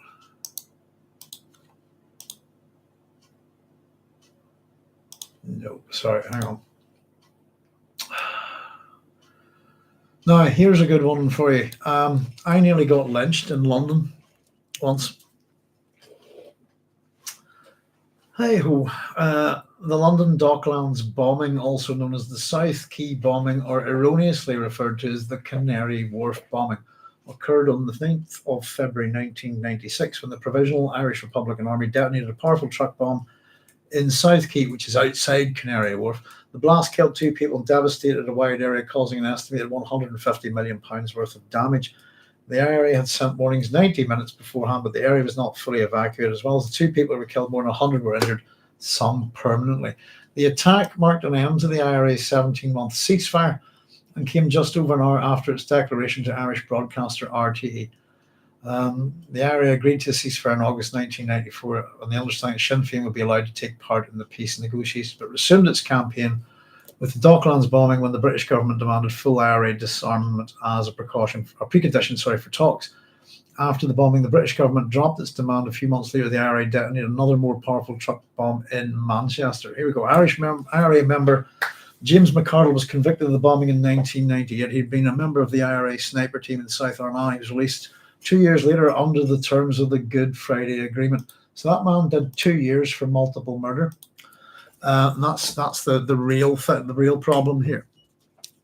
Just to let you know, here we go. This is part of an operation within my dad's, and it's a sort of ongoing thing within here. But just give you the last bit here. So this is from Thursday, the 7th of November, 1985. On duty at 9 o'clock at Strandtown, went to Castlereagh and then to Dundonald on inquiries. Returned to station, completed files, went to Bangor with DC Brown on inquiries, returned to Strandtown. Lunch break, on duty, went to Dundonald with DC Brown and DC Gunning regarding a protest at the Dundonald House Hospital. Returned to Castlereagh to police office regarding Section 2 arrests. Tea break, on duty, collected brief for source meet, went to meet source at Dundonald with DC London, returned to Castlereagh and then interviewed. That's him. James McArdle in the PO with DC London off duty. So this is actually an operation to catch this guy. And they caught him and they had him. how he ended up with them, there you go. But I nearly got lynched for that bombing. Would you believe? Absolutely nothing to do with me. Just a bunch of English arseholes in a pub. And a girl went, his lot did that. To me, it was a girl I went to university with. It was a girl I went out with, would you believe? And the pub was the Waldegrave Arms in London, Waldegrave Road. And a couple of friends basically had to get me the fuck out of there. And somebody went back in to say, you understand he's not one of them, he's the other sort of thing, but bizarre, but there's all sorts here. Just to let you know, within relation to my dad's work, I suppose, very quickly before we get off the whole special branch thing, is that I said he was, protected the royal. My dad would have interrogated Lenny Murphy as well, who's involved in that case. Lenny Murphy, if anybody doesn't know, is the Shankle Butcher, who's a psychopathic serial killer. There's all sorts of wee things he was involved in. And as I said, just really at the end of the day, he saved a lot of lives. He genuinely, I'm not going to state this, my dad used to give his informants money out of his own pocket just to keep them going and stuff like that. He genuinely cared for these people. He thought they were young men, usually who were in a bad way and involved with bad people, and he was trying to help them get out. And the bottom line is my family, we have a pathological hatred for MI5. We think they're scum. They're murdering scum, and they probably, I'm sure they go under a different name these days. But so you have to understand that within a country, you guys in America, you'll understand this. You have agencies that protect from internal threats and agencies that deal with outside. In the UK, for example, MI5 is internal, MI6, which would be James Bond, is external. You'll hear, if anybody wants to have a wee look, by the way, at my dad's funeral, it's the church put it up on YouTube and didn't tell us, but it is there. I put a link to it. If you like, you'll hear him being described as a bit of a James Bond, and it's not too far from the truth. One interesting thing, I'll tell you something, is that before we go off this, is that Special Branch used to run interference with MI5 and vice versa. So I don't know if anybody's ever, I'll tell you a bit about this, but basically my dad, amongst other things, he would escort prisoners and stuff like that over to England and things. And he would always be armed. In those days, sort of English police didn't carry guns pretty much at all. But they would go over and kind of, they would send a few of them over to kind of update and debrief MI5. And MI5 are really dodgy buggers. So what they used to do, and I'm going to tell you this, is that Special Branch were wise to this. The officers were wise to it. Is that we know that they're going to pump you guys for information whenever you're over there. They'll try and get you drunk. This kind of thing, right? And you will get you let loose lips, this kind of stuff. Which is really interesting to see that actually one agency is working against the other. One's military, one's civilian. But basically, our military, you're not supposed to use your soldiers' military on your own people, and that's what the British did here. The way they phrase it and all of this, and that guy general who died the other day, his own men, it's the Kingsmill massacre and stuff like that. They actually shot, I'm not sure if anybody knows this, but amongst the people that they murdered were retired soldiers. Was a retired soldier. They murdered their own people. And the cover-up still goes on. I think, a lot of this that they're trying to talk about an amnesty for all of these people. Soldier F in particular is a real psychopath. I think that they're definitely trying to, called so by his own people, and has evaded prosecution, for a long time. But so they used to do a couple of things. They used to train them in surveillance techniques and counter, I suppose, what would you call it, evasion techniques. And if anybody's ever seen a film called The Cockleshell Heroes, you'll get a gist of what they did. Where you have to go and basically evade all of these guys, and it's a kind of exercise. But simply put, the way it would work was that the Special Branch guys would get the MI5 guys more pissed and hold back on their drinking and get them really drunk and feed them misinformation. Which is, I don't know if anybody has ever talked about this, but it's a fact that MI5 and Special Branch in some ways worked against each other.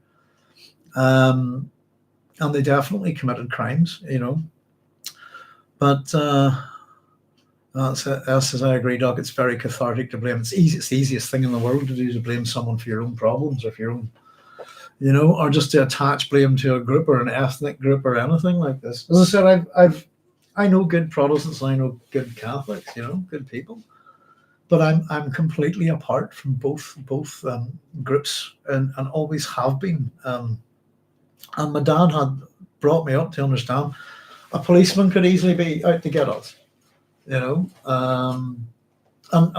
by the way, the IRA had a mole inside Special Branch at a certain point, I think late 70s or early 80s. It's not too difficult to get people into these things, kind of like sleepers and stuff like that. So there was all sorts of problems, I've got stuff here from, I've got a weapon or two here from Special Branch headquarters that my dad gave me.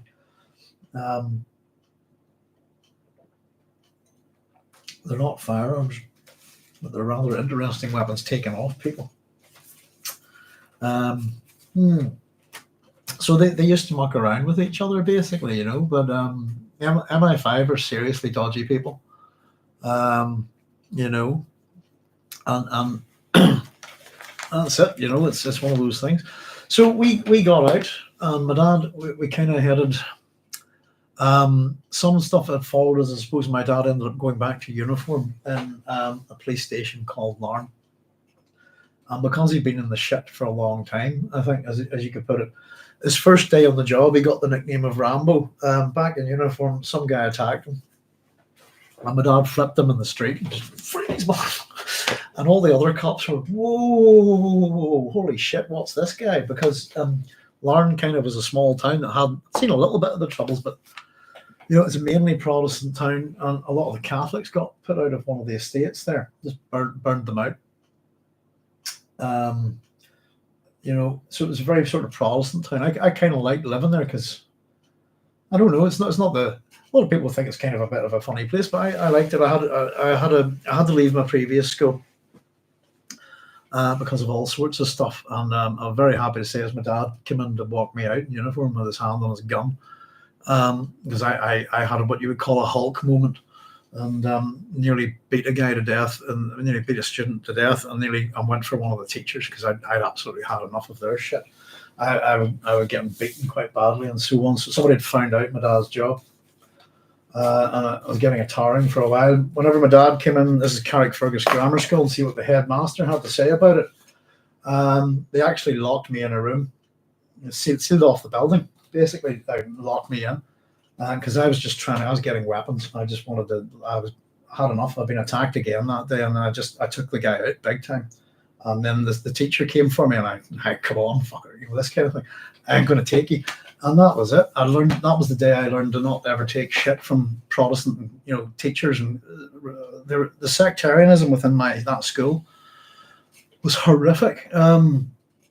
And the violence and abuse in that school was horrific. Carrickfergus Grammar School is meant to have a good reputation these days, but it's based on the sort of people that it produced. Carrickfergus is seen as a no-go zone now by the police, but it was an absolutely appalling school.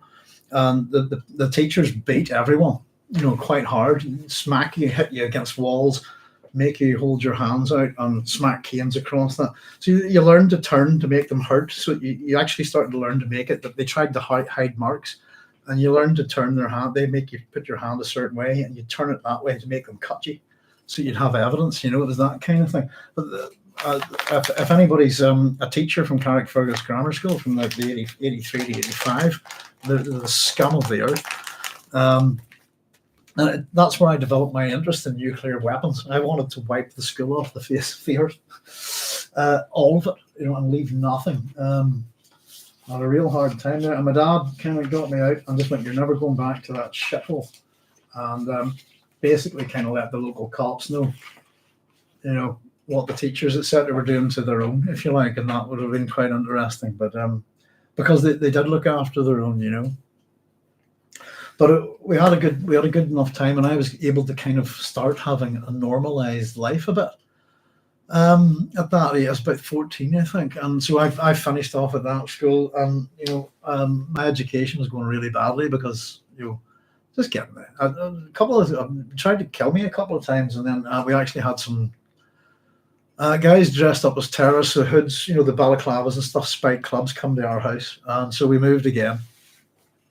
And they were very lucky we didn't shoot them dead, to be honest with you, but we knew who they were. It shows you the level of stupidity of some of these people. But we had one was exceptionally tall and skinny, and the other one was very small. In fact, it was the smallest guy in the school and the tallest guy in the school, and he had such big ears that you could the balaclavas didn't hide them at all, and they were going to get shot. And I had to sort of explain to my dad that they were kids.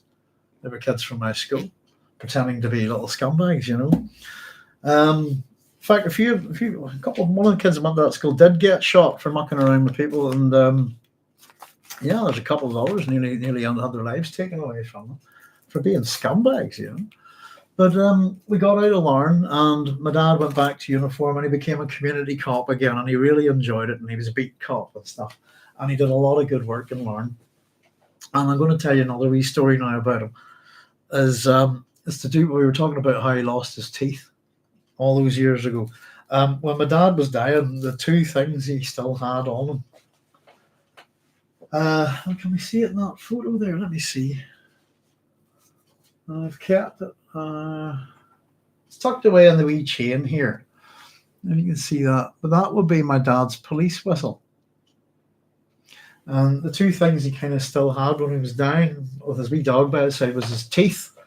He wouldn't give up his teeth, and his whistle. Yeah, okay. And right, that's not the pronunciation, Carlos. I'm going to back up a wee bit. Where was it? So it's the Yaqui Indians. Thank you very much. Yaqui. Yeah. So I've got a good one to tell you. Anyway, my dad, he got injured a few times while on normal duties back there, but the town was a lot easier for me. And because he was a uniformed policeman working on that town, there was no need to lie. There's no need to hide. If you see what I mean, we bought a house that was basically almost like a tiny castle built up on a rock that had two lanes going into it. And we're going to tell you a wee bit in a minute or two about how not to kill British soldiers and how some British soldiers owe me their lives because when they come into your house, they shouldn't, this kind of thing. But in particular, anybody who's in Britain, I'm going to be a bit careful about this one. If anybody remembers a TV show, it was called The Cook Report. Let me just look this up for you.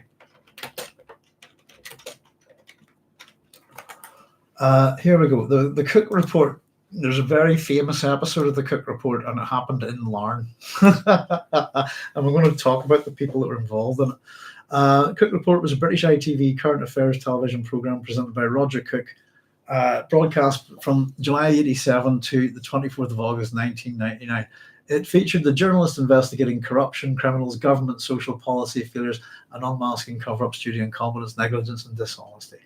All 16 series were produced for ITV by Central TV. It was well known for Cook's reporting style, where he would present those being investigated with the evidence that the show had collected. Often this would result in Roger Cook being attacked and occasionally hurt by those he confronted. And it gives, if you look at it on Wikipedia, it's got a big list of all the different, but the program, the very first one, as it says, is among the many subjects tackled, the program exposed Northern Ireland protection rackets. And it might have done that, but he got sent packing out of Larne. I think he got beat up quite badly. And in relation to the people who did it, basically, the RUC crime family, I'm not going to name them, way back. And put it this way, the real slugger in the family is the girl, if you understand me. And Terry, as I said to you, is a state-of-the-art pugilist, was a state-of-the-art pugilist. And if Terry hits you, you'll know all about it. If you see, so this girl went to fight Terry, and he just went and put her down, and he knocked out her front teeth, basically. And one day I was sitting on the highways. Now, because my dad's a cop in the town, I suppose this is where it goes. It's easy enough to maybe identify people like me. And they decided to have a go at me one night when I was sitting on the bar just down the road from myself. And I just arrived there, and this girl comes over to me and starts chatting to me. And I'm just, oh, hello, And she immediately pulls out her teeth and goes, "Do you see that? Your dad did that to me. What do you think of that?" And I immediately knew who she was and who the family are. And this is how my dad kind of taught the way we deal with people like this. Is I just says it's kind of funny. Basically, at the point where she was there to threaten and possibly have a go at me and take my front teeth out as well. I think she's a bit feral, this thing. And I was very polite and nice to her, and it kind of totally put her off. Totally put her off kilter. And the thing is, she says, "Your dad knocked out my front teeth." And I says, "Did he?" And I says, "Oh." I says, "Well, he must like you." And she says, and this phrase just, what? She couldn't understand it. "What do you mean he must like me? He knocked out my front teeth." And I says, "Well, I take it you're fighting, Terry." And she went, "Yeah." And I says, "Well, he must like you." And she goes, "Why?" I says, "Because you've still got most of your teeth left." And she goes, "What?" I says, "If Terry's obviously pulled his punch, and she didn't get it." I says, "Terry, do you know something?" And I started telling her, "Terry has no teeth." And she goes, "What do you mean?" I explained to her that my dad had lost all his teeth in this factory accident when he was young, and that's why I became a policeman, because it was so dangerous. And I just basically said to her that my father loves his fake teeth, and when it comes to criminals and stuff and punching people, he likes you to genuinely have the same experience as he does. So I said, basically, the fact that you've got most of your teeth left suggests that he liked you and didn't go to town on you. So there you go. And I was chatting to her, and she was so taken aback by this. It was, I didn't threaten her or anything. I just sat and, told her my dad must like her like this, and she didn't know what to do with it. And all the bar staff are laughing, but I didn't know they'd already called the police because they were well enough known. As I said, they'd been on the Cook report. Well enough known around that time. The next minute, I'm just still minding my own business and chatting away, and I kind of had thought I'd turn her around, but suddenly I'm surrounded by cops. He's going, "You trying something with us?" And I just says, "No, we're just having a wee bit of a conversation." So I didn't even throw her in it, and she ended up leaving the bar. My dad had a wee word with her basically, and she kind of got the gist that he did pull his punch and that he mustn't have. It was a kind of funny thing, But and he wasn't. He was a good man. He helped a lot of people. He got badly injured getting a dead man out of a burning car. Had to cut the guy. Didn't know he was dead, and the car was completely on fire. And Terry got in there and cut him out. Basically, if the car was upside down and on fire, what road would this be? This would be what's the big hill out of Larne? Hang on a wee second.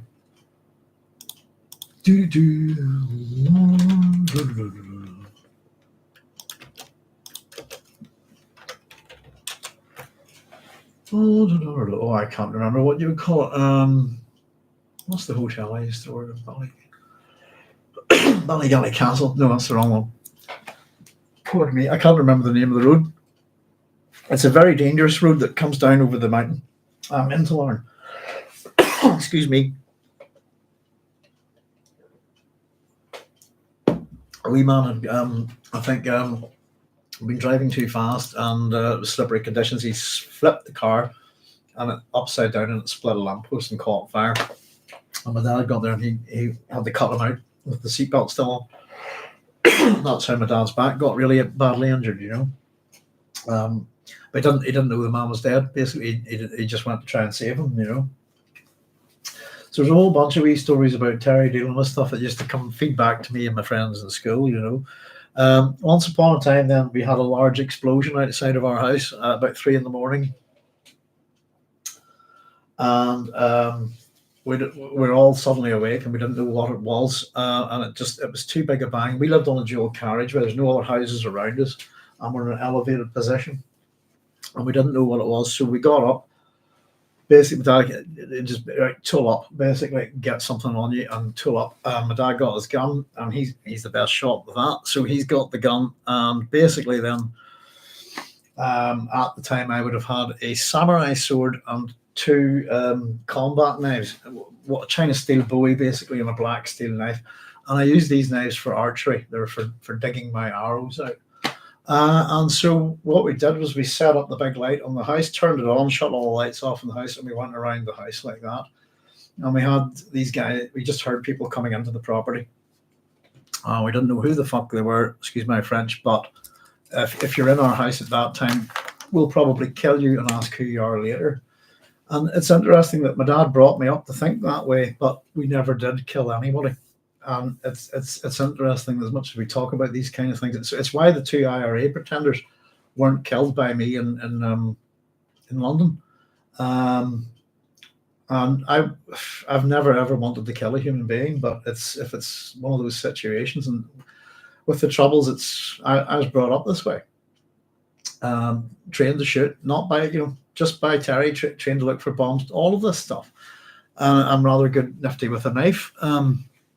So my dad, we did this thing where we went around our house, and the guys, what our path was is a winding path up, two narrow paths up to the house from different directions. What the old-fashioned thing that you would say is that a granny with a broom could defend against this kind of place, And I put on, my grandmother bought me a black Macintosh raincoat, so I put this on, put the sword inside, and have these two knives, and one of them's black steel, so you not see it. And we had suddenly these two guys coming up the path, and we went, what the fuck's going on? So basically, my dad stepped out with a gun and freeze like that in front of the first guy. I came behind the second guy because I was hiding behind a tree, and I had the black knife at his throat and the other one on his back, just ready to just basically my dad said to them, you like to explain what you're doing in our house very quickly, armed police, and these two guys basically told us that they were British soldiers. I'm going, right, what's going on? And that what had happened was that they'd had a really bad car crash on the road from Larne to Belfast, coming off the boat. And they were Welsh Fusiliers, and they were young Welsh Fusiliers, first time in country. And they were speeding up the road, and they hit the part of that road pulls water and allows cars to aquaplane. They'd hit it and tried to brake, and they'd ended up driving the car off the side of the road. And that road has a steep hill that goes down to the Inver River, which runs out of there. And they went halfway down it and split their car engine block. How they weren't killed is beyond me. And all their military gear. And they'd come up basically and saw this light and decided to head towards the light.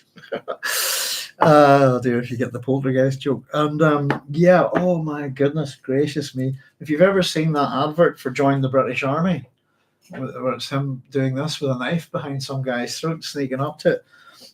I used to say that I did that to two British soldiers and that your training isn't good enough. And I was a student at the time. So we totally ambushed these two soldiers and had them dead to rights.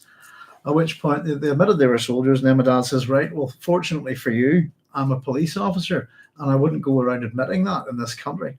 Because if they'd walked into the wrong house and said that, then somebody might have phoned and got a couple of IRA boys around to murder them, you see.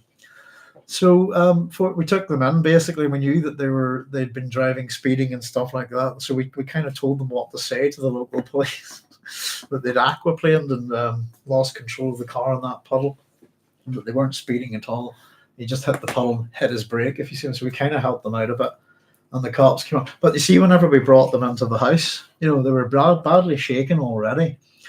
So my dad put the gun out, explained to us, showed them his warrant card, When we got them in, my mum was up. Mum, we need to get these guys a cup of tea. They're really a bit in shock, And they were in shock. But the most shocking thing for them was when we came in, I took my coat off. One knife, two knife, samurai sword. And my dad's gun on the table. And these guys have just arrived for their tour in Northern Ireland, and the troubles are still going. And whenever I dished out all these weapons, and they knew that they came that close to getting killed, they went even whiter. They were just shitting themselves. It's like, what the hell have we done? I can't believe were in Northern Ireland. Oh my God. We had to help these guys, but yeah, it was an interesting one. That's the sort we were, I suppose. But my dad was ultimately injured quite badly. Whenever there's one other story I'll tell you actually, is that my dad decapitated a man, and there's a tunnel that goes through. It's quite a famous tunnel. You'll see it in car adverts. It's called the Black Arch, just outside of Larne. And it's a cliffside tunnel that you can't drive two cars through. My dad and his partner were on patrol going through the tunnel, and this guy who had terminal cancer and had actually lost his driving license and owned 5 big bikes, and he'd gotten rid of all 4 of them. And apparently, what he did was somebody was coming to buy his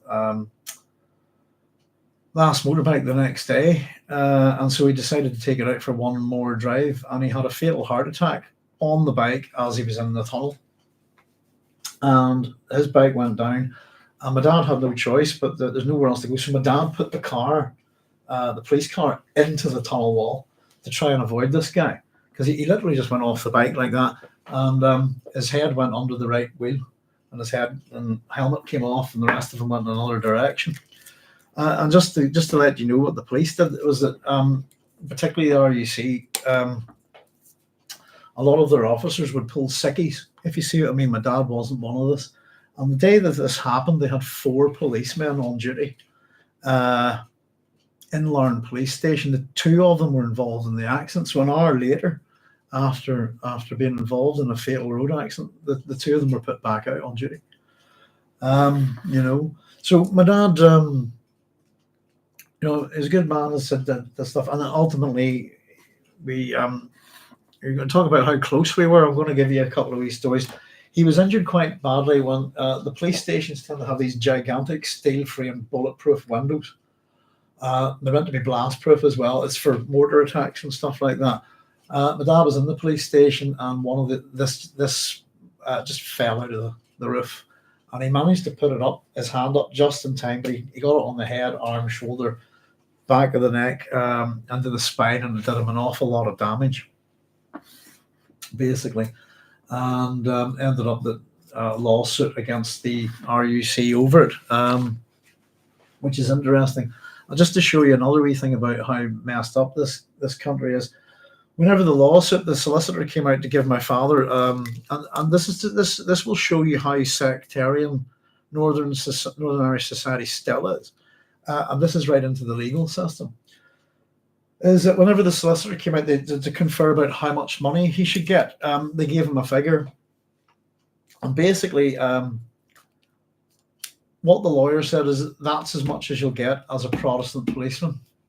And the first thing my dad said to the guy is, "Who said I was a Protestant?" And then the solicitor went, "Oh shit."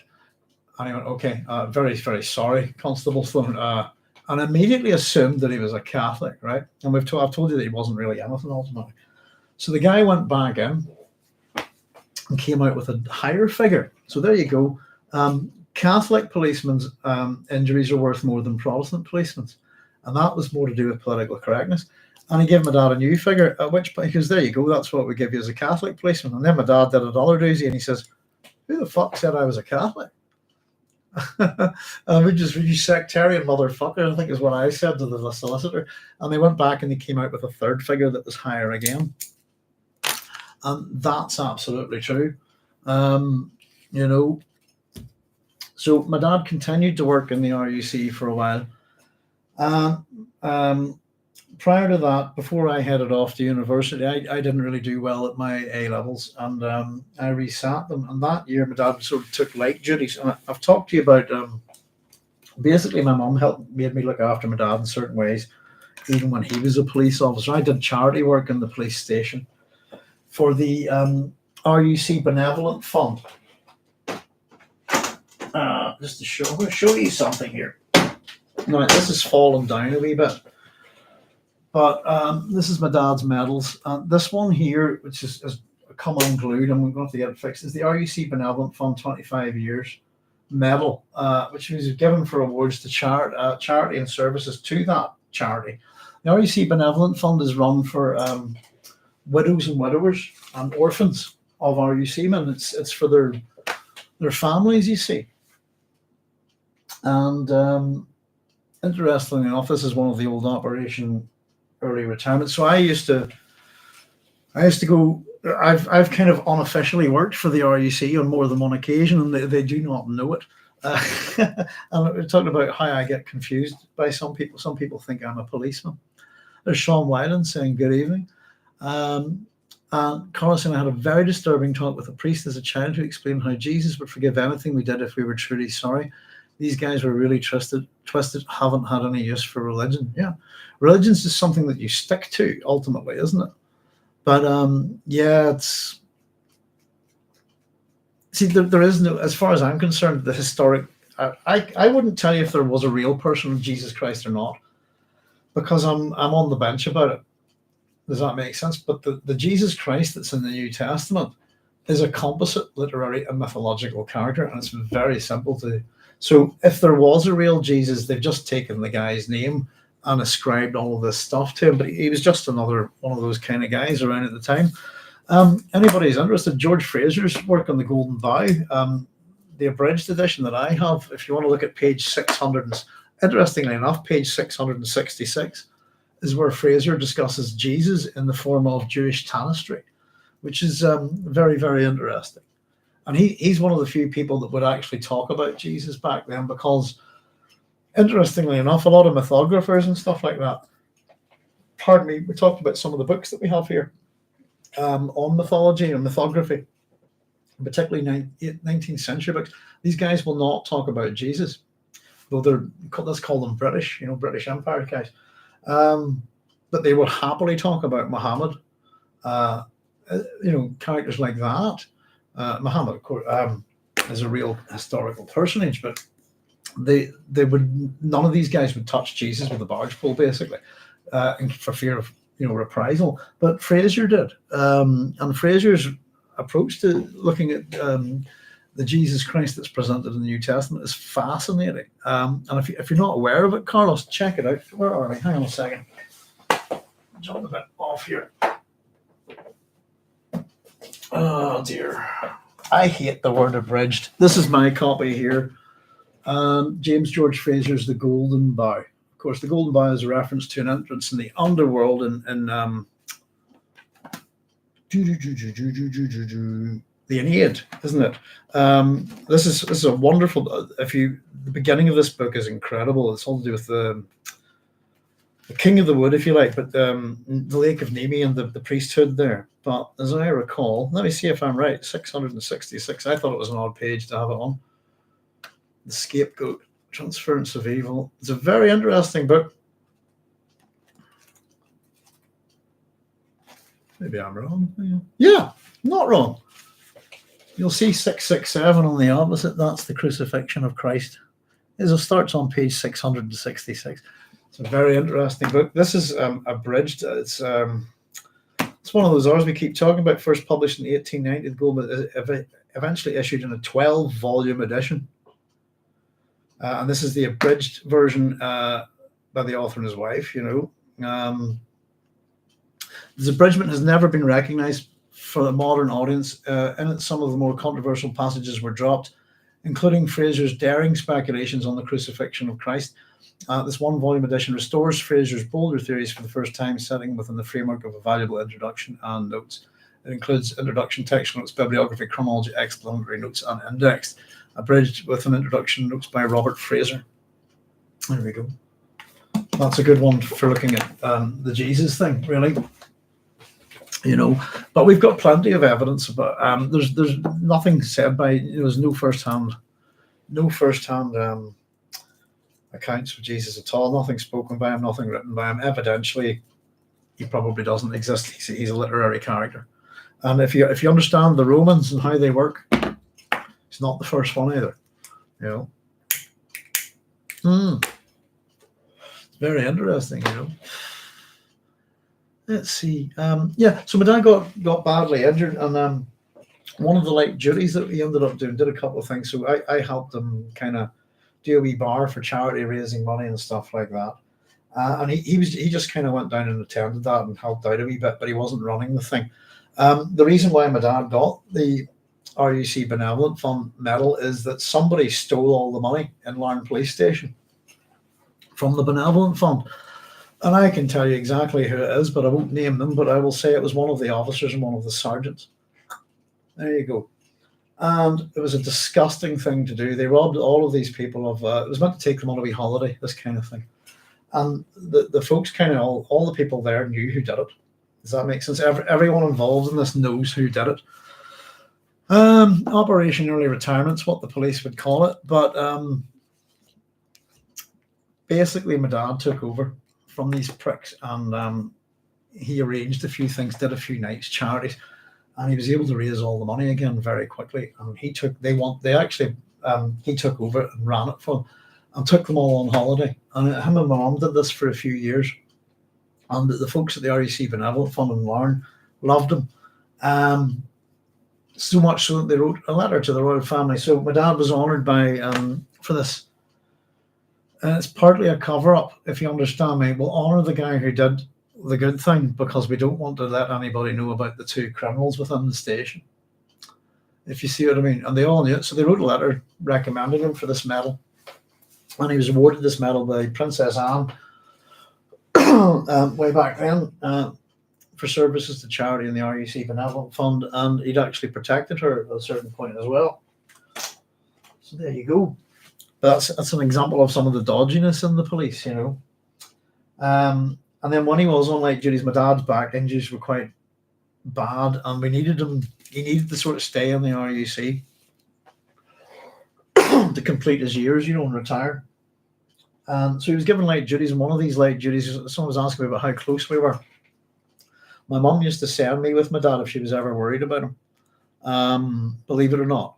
Because I think my mum just understood me as being quite capable. And so one of my dad's light duties, and I'm very proud to say this, is that at the time in Larne, in the immediate area, there was a lot of firearms incidents where particularly drunken farmers who would have shotguns and 2.2 rifles for pest control, etc., were killing their wives. You know, not joking. This is quite mad, and it just seemed to be a thing.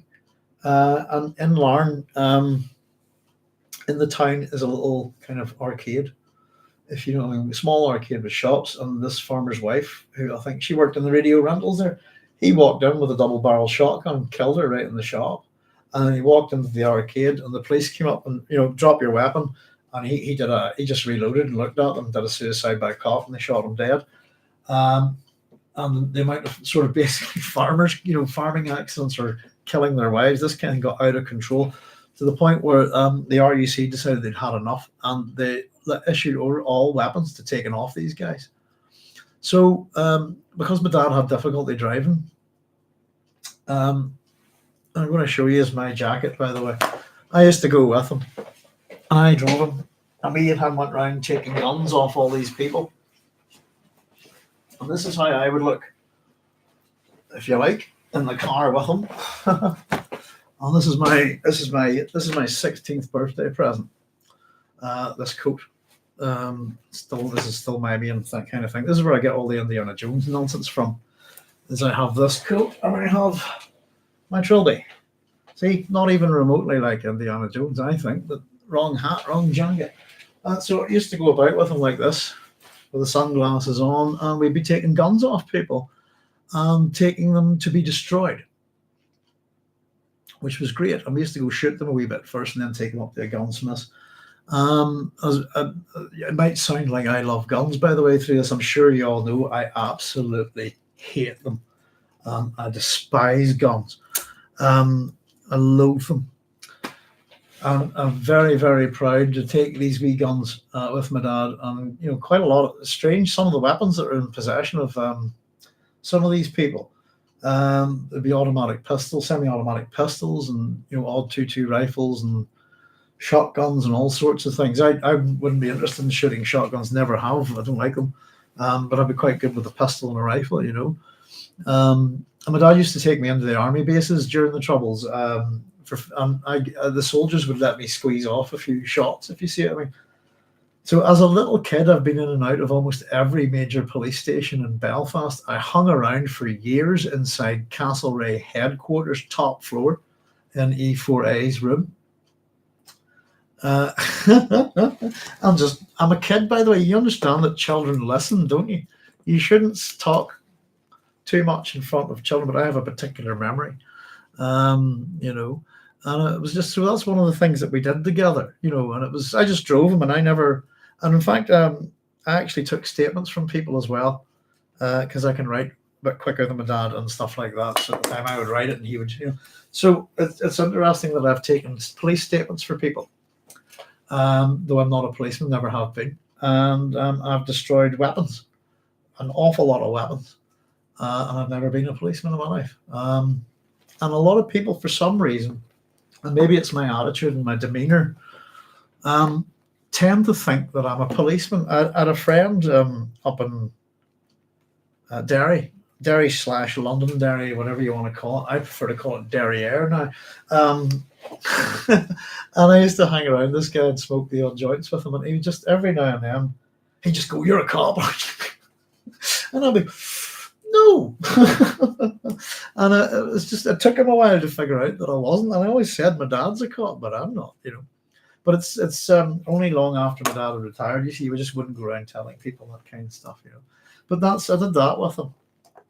And in all honesty, whenever I got my call to university, you know, I basically got offered a degree studying classical studies in London. And I was asked, "Can you be here at 12 o'clock tomorrow?" And my dad, you know, I had to say to him, you know, I had a job and everything, "Can we get there?" You know, and my dad went with me to London from the first day of university, went over with me because he knew the place pretty well. I'd never been. You know, and then I was able to say goodbye, you know, to him, but he was there from the first day of university and all of that. And he managed to chat and tell a lot of his stories to the students, which unfortunately, later on would come back to cause me quite some harm. I think he thought he was in a neutral territory where none of these people would really pay attention to it. But I had several problems with Catholics and Protestants at university. You know, and two, you know, very strange. They ended up nearly killing two people because this girl brought these two guys into my house to look at me, and they both said they were IRA. Nothing will get you killed quicker in my house. And I think I've told you about this before, that I took one look at them and thought these are just a pair of twats. And I basically explained to them that one of two things was going to happen. And one was that they are in the IRA, and in that case, you're in my house and threatening me right now. I'm going to kill both of you. And then as soon as I do that, I'm going to pick up the phone, call Special Branch, call the RUC, and I'm going to have this cow arrested for doing this. And she was a Protestant, by the way. And I says, or you're both arseholes pretending to be something you're not, in which case you might just get out of this house with your lives. And that's exactly what they were. You know, never shat myself so much in my life. I thought, I've got two guys here and they're here to kill me. And this silly cow has brought them in. You know, and the girl that did this went a bit nuts, and she ended up joining some kind of weird cult and stuff. But she was from Northern Ireland, you know. So that's most of the stuff, I suppose. Ultimately, he was able to retire, and you know, I spent 10 years in England and Scotland when I flew back now and then to see my parents. And I suppose when did I get back? I suppose in the year 2000, I think. I went back again for a wee while, but we eventually left Larne and moved to my parents' home, which is Coleraine, so they could retire. And mum and dad had 9 good years together. I moved down here with them, and I got my first lectureship at the local tech up the road in the Valley, and became a lecturer in computing and information systems. I was really happy, and I just lived up around the corner from them. And it was the first time I'd be back in Northern Ireland, and I had enough of England and that kind of thing, you know. And so eventually, 3 years later, my dad had a lot of problems with his back, and we were able to get the nerves burnt out in his back, which brought him his mobility back, you see. And then about 2006, I started my PhD. At the end of 2007, my dad was getting a heart operation. My mum had cancer. and things all kind of went tits up. And it was myself and my father that cared for my mother, with no help from anybody. And my mum, of course, he was so attached to my mum. They're a real love story, if you know what I mean. He was devastated when she died. My mum made me promise basically to look after him. On your word, Russell, you'll not abandon him. You know, this kind of thing. You'll look after him. And I gave her my word. You know. So after my mum passed away, I had this old band. It was just a bit of fun, and we decided to start raising some money for charity.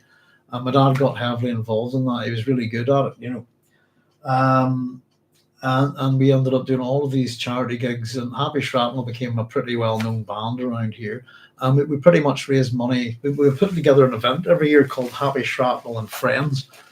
And we'd try to get as many local bands in as possible, and we just do a big fundraiser for the cancer charities with us headlining it.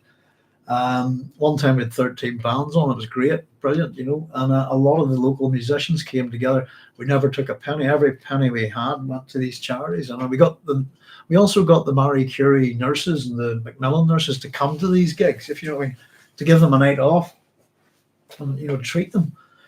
We used to get all sorts of stuff for raffling. The local music shop gave us a guitar every year, with stuff from James Nesbitt, and signed balls from the rugby teams and the Ulster rugby team and all. It's quite popular here, you know. And we kept that going for a wee while. And then I suppose, you know, eventually me looking after my dad, and then I met my wife, and we got married. My dad's health got a bit bad for a wee while.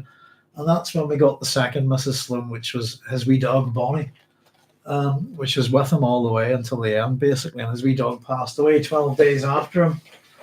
You know, the wee dog was great for him. He went to bits when my mum died, basically. That's Bonnie there. This one. Miss Bo Woofity Woo, as we call her. Or eventually she was Madame Bonbon. That's a magnetic picture frame. On you go. There we are. But so no, in the end, I suppose not everything went quite well, and he became a bit of an alcoholic, and caused some issues, and particularly his neighbours started using him and manipulating him, and had bits of his house torn down. There's very little I could do about it. And then just a year before his death, after his COVID vaccinations, he got shingles, like a lot of elderly people here, and he hit the drink on the head, which was great. And so for the last year, I got my dad back, but he was very thin.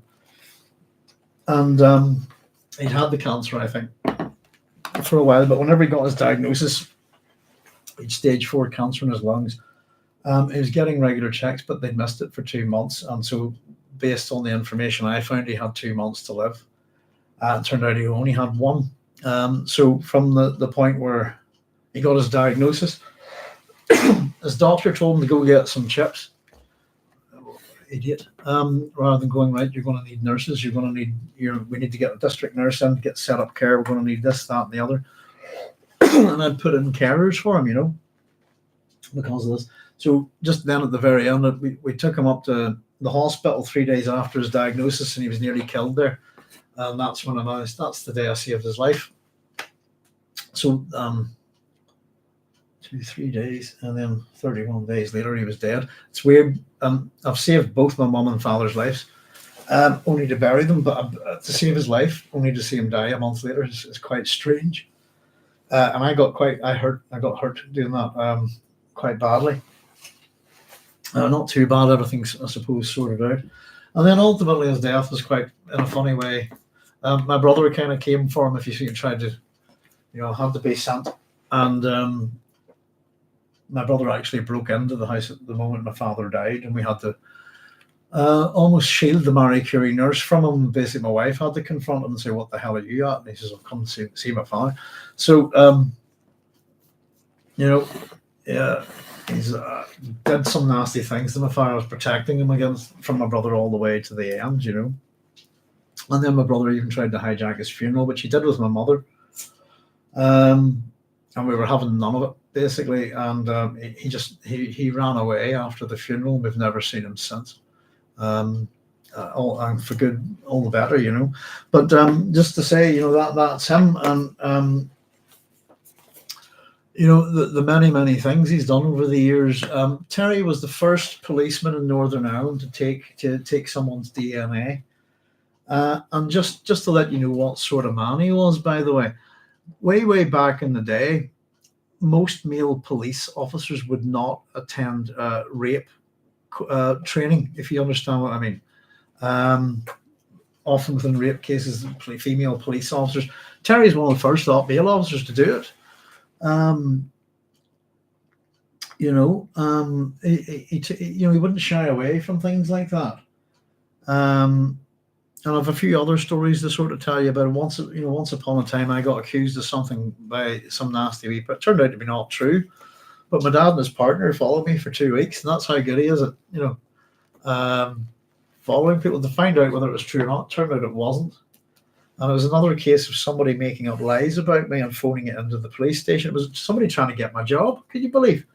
And a policewoman was involved. And that's one of the days where my mum nearly took this policewoman out. It was great to watch. A lot of the police, for example, the police have to do scuba training, and a lot of them don't want to do it. So they'll, sickies, this kind of thing. And you'd find them in the pub, drinking and et cetera, et cetera. And I suppose one of the things about the police is I know an awful lot of their habits and their dodgy things, et cetera, et cetera. But as much as we're talking about my father being a police officer, don't trust them, is what he said. Don't trust the police. Don't trust the army. Don't trust your politicians. Trust no one. Because of that, I've always had to keep both sides of our family at a firm distance. And I don't trust any of them. We've had parts of my family on, let's say, my father paternal side have run bombs for the IRA and been arrested for it. Parts of my Protestant family, scumbags, etc., cultists and mental cases and violent people. So even within the family, extended family, there is no trust whatsoever, and there never has been. And that's what's kept us alive throughout the worst of the troubles, And the only other thing I'll say about him, really, just to get to the end of this wee sort of eulogy, if you like, good word from my dad, is that he died well. But my mother died harder than I've ever seen anyone die, but my dad died well, and he died peacefully in his bed, surrounded by 3 hounds of Ulster, myself and my wife, one nurse and one bad son, if you like. But he was a very, very good man. He was a decent critter, as we would say. And the number of people that are alive or have relatives who are alive this today because of him is a lot. And I personally know over the years, even a lot of friends at school who got into bother rather than get arrested or anything like that, but get in the back of the car, drive them, give them a bollocking in the car, and then drive them around the corner to their parents' house and basically say, "I'll leave you here. The next time I'm coming to tell your parents, this thing." And I had a friend once who was skateboarding down the motorway at school, and my dad, "Get in that car now, around, pull them in." Drove him about, give him a bollock, and none of that stuff. "Here's my son, get out, you go, wise up, And my friends would come to me in school basically saying, "Your dad nearly arrested me last night." But no, he let me go. "Your dad's sound. He's a good bloke." It was more sort of kind of in the days of give a stern warning, if you know what I mean, and "I'll tell your parents the next time I would catch you at it." And it often did the job. And I ended up also, otherwise half my school would have been under arrest, if you see what I mean. And so he was a decent man, and he raised a lot of money for charity and stuff, and was involved in charities a lot. Did the absolute worst job throughout the troubles. The only other kind of thing is if you know the Chinook disaster, with all the military guys, special branch guys, etc., who died on that. If my dad had still been in special branch at that time, he would have been on that helicopter, one of those 2 helicopters. In fact, those 2 helicopters flew directly over our house in Larne. The day they crashed, they went over our house. And my dad knew an awful lot of people on board that. So the interesting thing, I suppose, just really to say, is that he survived the troubles in probably one of the worst policing job As I said, by the time this is the 1974 passing out parade, I don't know how many people we have here. Let me see, 1, 2, 3, 4, 5, 6, 7, 8, 9, 10, 11, 12. Yeah, there's probably about 60, 70 people here. By the time I was about 12, I'd say about 80% of these people were dead. So no, I was very lucky to have them, to be honest. And I know not everyone has good relationships with their parents. I know it's not that kind of word. When I talk to people about my relationship with my dad, especially when in England and stuff, people look at me as if I'm completely insane and have lived this mental case life. And to me, it was always perfectly normal. It was my life, and it seemed fine. And oh dear, there we go. But he encouraged me in all sorts of things, and I think I have a bit of a brain on me, and my dad never quite got it. Neither did my mum. I'm a very odd individual, but I'm part him, if you see what I mean. And yeah, so his genes are unknown, but we think he was Dutch American. And his father, we had a name that was meant to be Robert Frisia as in Frisians, but we don't know if that's true or not. But he was supposed to be an Dutch American soldier who'd emigrated from from the Netherlands prior to World War II, and they had signed up because we had a lot of American soldiers stationed here. So he never knew his father, and it used to bother him a wee bit. And then in terms of his family, I actually said to him one day not to worry about the whole lot of them, because you've got your own family, you've got us. And that was the case, So not really knowing where he was from or who he was or anything like that, and coming from absolutely nothing. No father, grandparents dead very quickly, being raised, and working hard all his life. And my mum loved going to the dances and stuff, dirty old time would I met my love by the gasworks, well, that kind of thing. That would remind you of my mum and dad. And they loved each other, and they were like that. And, he missed my mum so much. It was heartbreaking for him, he was very lonely. And he got the wee doggy with him, Bonnie, and he went everywhere with it, and he loved it to bits. And it really helped him with his health and stuff like that. And he was just very frail and young, but he was 78 when he passed away, and we looked after him well. And me and him are kind of known for going back and forward at each other. But there's, some people used to call us steptoe, rather insultingly steptoe in some things like this. But people used to criticize me for hanging around with my dad and this kind of thing, But I tried to give him a part of my life, if you know what I mean, to introduce him to my friends and stuff. And he got involved in all sorts of wee things. And I said his work with charities and stuff. I think in 4 years we raised about £80,000 just by going out and rocking. And Happy Shrap was a proper rock band. Harder, louder, faster, that kind of thing. So there we go, folks.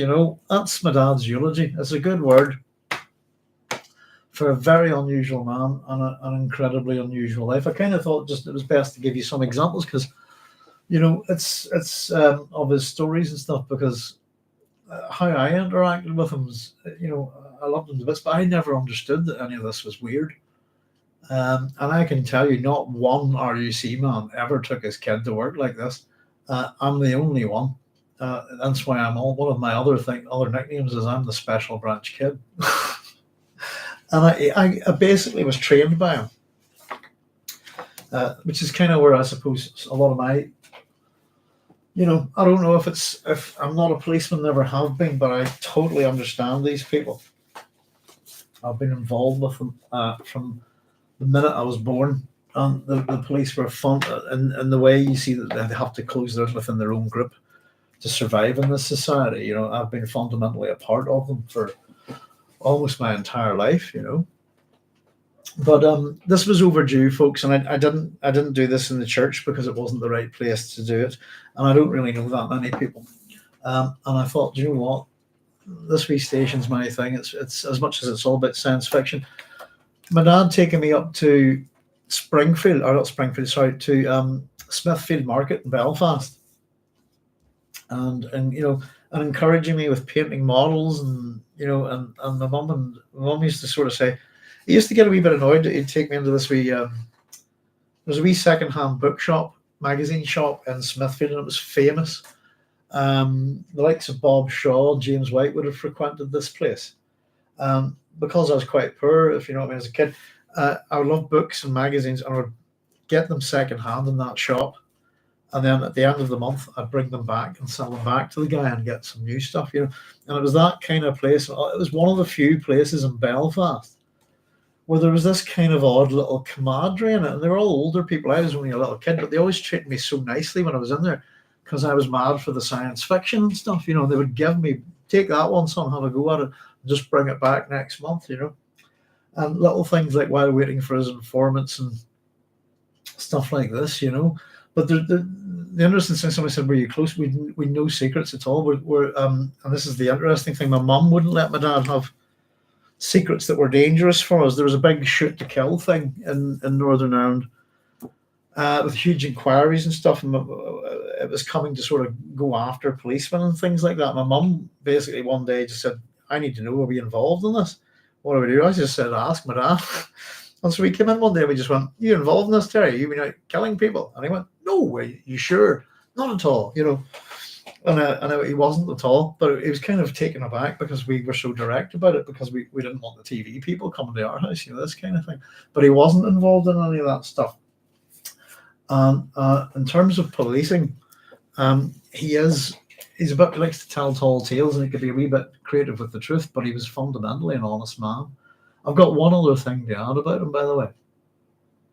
This is what my wife said about him. How did she put it? My wife said my dad was the only man that she'd ever met in Northern Ireland who had no agenda with her, and that she felt safe with. And there was just no nonsense with him. There was a man, he was just genuine, honest, and my wife felt safe around him, and basically became a second father to my wife and a grandson, grandfather to my son, and he was a good man. He liked to paint. He was a great cook, and just before he passed away, my dad could make one of the best omelets. I got him to give me the recipe, and for almost 6 months, me and my wife, after he passed, we've been eating Terry's omelette, if you know what I mean. He was a good cook. He taught me how to cook. He taught me how to shoot, and he taught me how to have judgment. And just because you've got a gun doesn't mean you should kill someone, even if you feel that you're under threat. Do you know what I mean? This kind of thing. And apart from that, he just really loved his football. But whenever my mum passed away, we couldn't, apart from the band and stuff, he couldn't really get him into anything. The one really good thing about my dad, by the way, just to let you know, this is another thing, is that when we got married, my wife and myself got married in Mussenden Temple. My dad was a big part of that day for me, and so I started my day here in this house with my dad. We had to drive down to a place called McGilligan, where we rented a cottage called Lone Wolf and Cub, and we were going to have our reception there. We actually honeymooned there. It's beautiful. Just down on the coast there, with what's the big mountain behind it and sea out there. It was lovely, and you can still see Mussenden Temple from where we were at. Mussenden Temple's in Game of Thrones, but they removed the building, which is probably the most Game of Thrones looking building you'll see in Northern Ireland, But because my dad was a tip-top, well-trained surveillance photographer, for the day, for our wedding, my wife and I bought him a camera, got him just went, would you mind, Dad? Snap away. And that was his present, just a present for him, but would you mind taking some photos? And he took some amazing photos. And I have boxes here of photographs by my dad. We've got all sorts of people here, Special Branch guys. I've got stuff from inside Special Branch where you'll see guns on the wall, all sorts of anti-terror stuff and all. My dad would have. There's more things that he would have given me to read. This is the bare minimum. I've read. He'd give me RUC interrogation manuals and anything that the RUC produced. I got to read. I've got all sorts of stuff here. And I think I'm possibly thinking on maybe turning it into a wee sort of photographic film, or maybe donating it to a local museum or something. But I understand that the display down in the town hall at the minute is because they're doing a thing from it's from the local museum in Ballymoney, and that they actually have the woman that raised Terry as a good Samaritan, Charlotte Sloan. So she was a character, and but that's my dad, just that immediate history. And when he died, when he was dying for that month, he just accepted things. He was very good. People came to him, he was very kind to people, chatted away, and he was a good patient. If you understand, he was easy to look after. As was my mum. Caring for them wasn't that difficult, But yeah, it's the last couple of days very, very tough on me physically, if you know what I mean, just trying to hold them and stuff to work.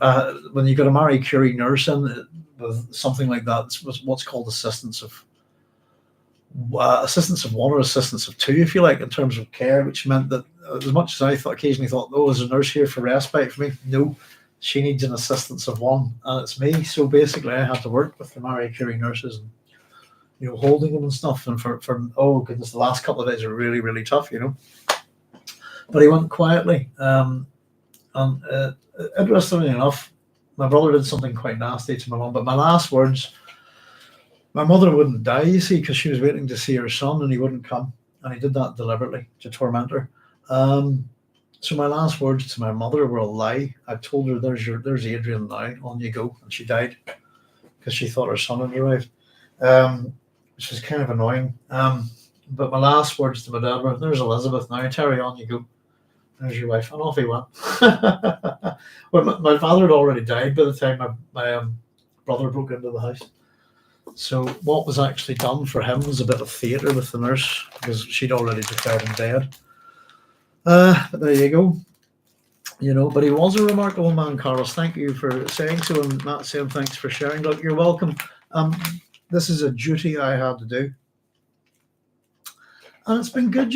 I'm glad I left it for a wee bit of a while. I thought I'd be quite emotional about this, but no, I've had a good life with my dad, and I've had all sorts of weird adventures with him. And it's just some of this. I'm only telling you the main kind of, some of the odd wee things, you know what I mean? The kind of wee anecdotes and stuff that he liked to tell. There's so much more. I'd actually like to. I said he managed to write down 50,000 words in a wee memoir. He wasn't quite good at that kind of thing. And I think when he was doing it, actually, I think he kind of wanted me to do it for him. But I said, no, if you want to write your story, you need to do it. But I've got his words here. And funnily enough, he entitled his biography, "An Ordinary Man."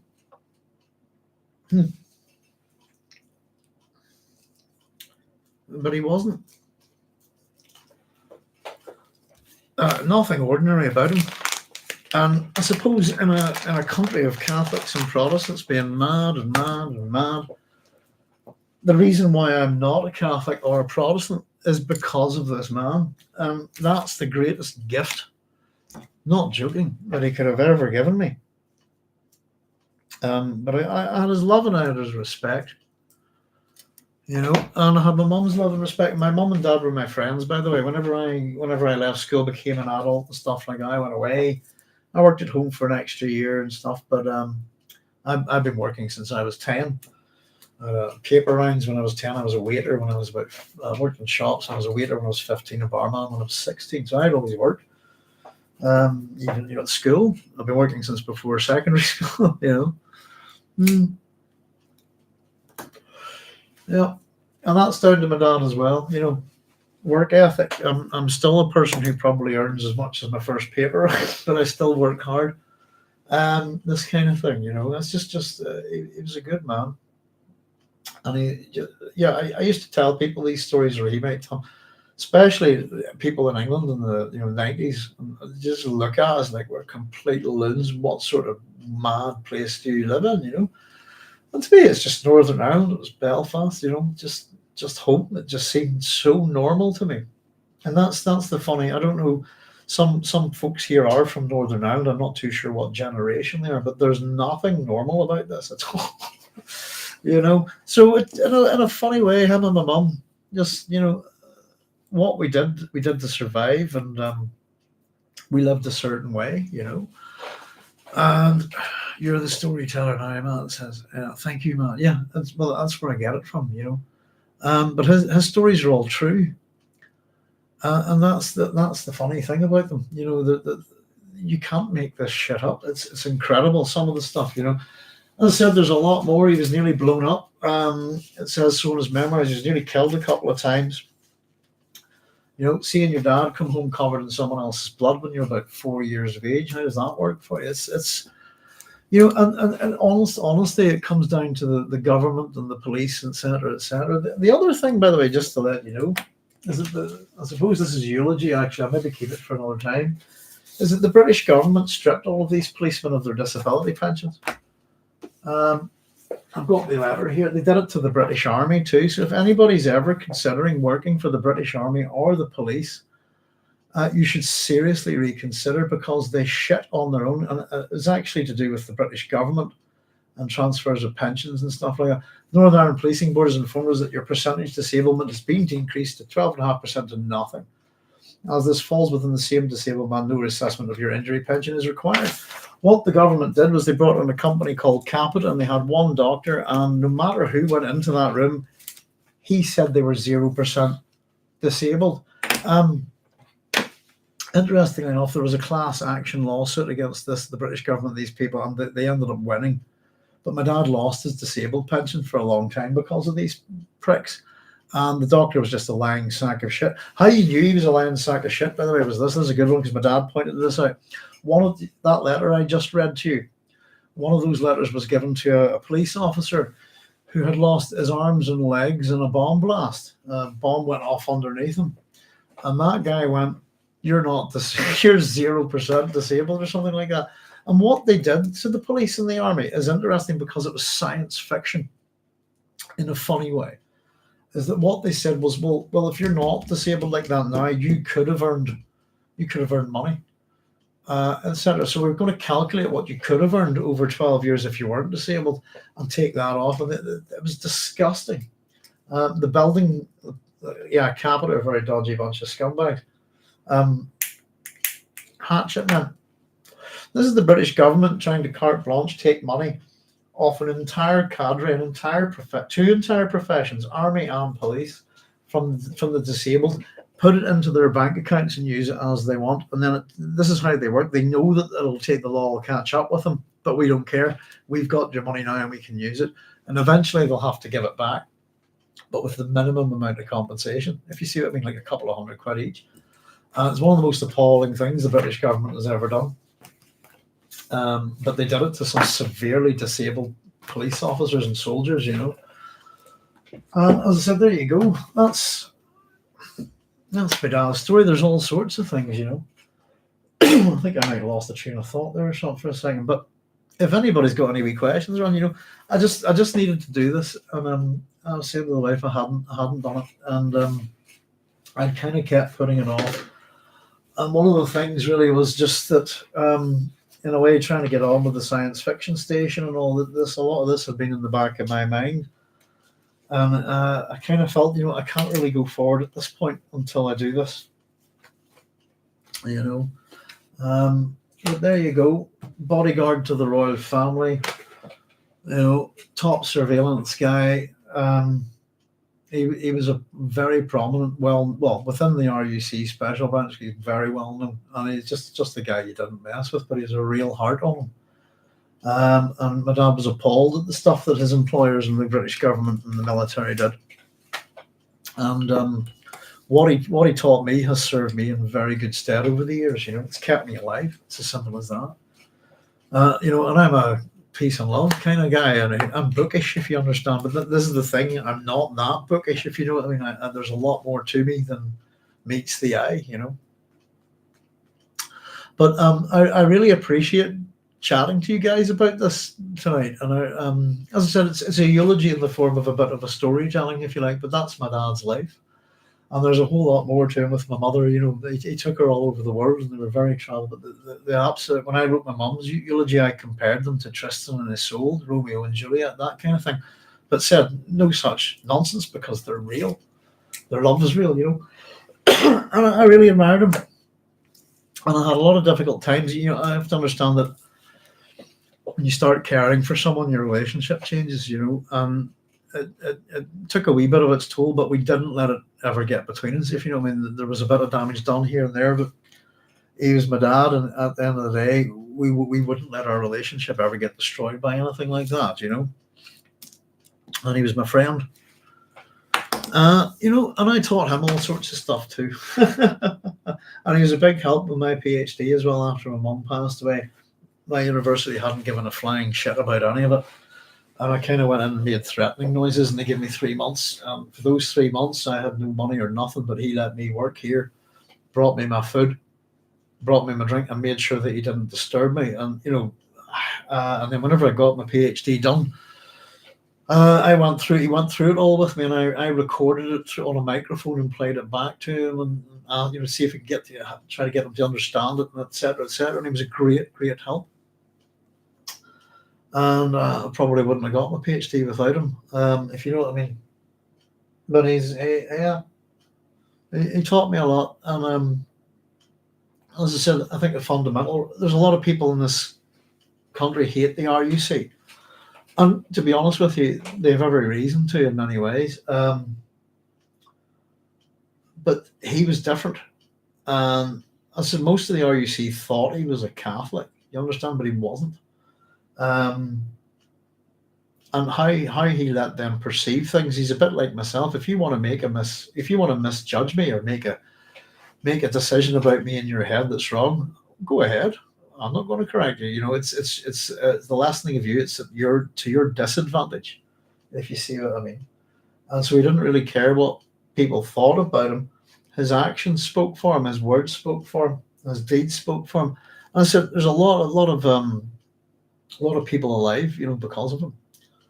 I'm very proud of him, And he had a good life. And even when he was passing, I kind of said, "Do you want to chat? About spirituality or God or anything?" No, I'm okay. I don't believe any of that nonsense, but I'm just okay. One of the last things that was me and him, he couldn't eat very easily, but we had a nice wee ice lolly together, just before he passed away, But after I ended up basically the last 20 days looking after him on my own here, with my wife feeding me information in relation to care, so that we got him the best care imaginable, And he passed with it. He was reunited with his wee dog because we'd had to look after the wee dog. The dog had a heart attack, and I think you all probably remember this. Going back, actually, all of this is kind of on our June videos and stuff, isn't it? As much as I always record this, real life kind of happened to me as we were doing it. So I talked to a lot of you guys about it at the time, And we brought the wee doggy back. The dog was, And so we were able to reunite him with his wee doggy a few days before he passed away. And he lit up like the sun, From Adam Bonbon, Miss Bo Whiffety Woo, or Bonnie, It was lovely to see, And yeah, I'll have to say that's what I always say about these Marie Curie nurses and stuff like that. They're just incredible. I think they're like shock troops. They are trained so far beyond a normal nurse, if you understand. And I mean that in every day. These people have some hell of a training.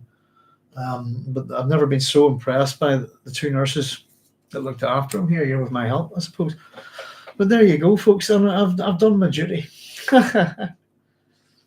Matt says, my dad and I did something similar for my thesis. It kept me sane. Yeah, and it got him involved in it.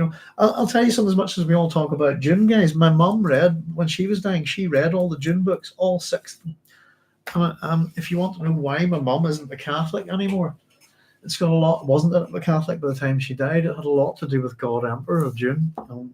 We discussed a lot of stuff like that, and she got interested in mythology. My mum just started asking me for books. And if you've seen my bookshelf and what's on it, my mum was incredibly well read before she died. She'd read anything I give her, she'd just read it and absorb it, And the women in my family weren't educated, but they loved reading. My grandmother was the same. My mum started reading when my grandmother died, and my dad started reading when my granny died, funnily enough. The one thing my dad never used to get about me as a kid was if my mum gave me £10 pocket money, I'd go to a bookshop and buy £10 worth of books. And he'd go, he spent all that money for the month. And my mum would go, but look what he's bought. He's bought like 3 books like this, and that'll last him all month. He'll be reading them, And he kind of, okay, he never kind of got that about me, but I loved it, taking me to the cinema to see so many good movies. But I talk about the Strand Road cinema films. I went to see. They took me to see Star Wars and Empire Strikes Back, Battle Beyond the Stars, all these great science fiction films. I love Battle Beyond the Stars. Love that in the cinema. Carlos says this was kind of like an emotional enema. Laughing out loud. I went through the same thing a couple of years ago myself. Sometimes you just have to get it all out. I didn't know how to do it really, but I just didn't feel that the church was the right place to do it. And there was a lot of hostility at the church at the time, particularly from me towards my brother. And my brother sabotaged my mother's funeral, and he tried to do this with my father's funeral. We basically had to stop him. My brother doesn't know me at all, and he got schooled real badly. My brother came from my dad's house. My mum didn't give a shit about him, and my brother doesn't really know me, in all honesty. Um, the version of me that my brother knows is 19, if you see what I mean, and he has no idea how smart or how dangerous I am. And he got schooled real bad, to the point where we were going to nearly had to have him arrested, and that the social workers actually were going to put a restraining order on him because he wasn't caring for my dad at all. He was hurting him. And he wouldn't listen to instructions. He's an idiot. He's just an idiot. And not a nice person at all. If anybody ever bumps into him, he's nothing like me. He's the exact opposite. And that means he's one bad bastard, The only reason he's probably still alive is because he's my mum and dad's son. And that's it. I'll not go near him because of that, because they loved him, But he despised them and he hated them.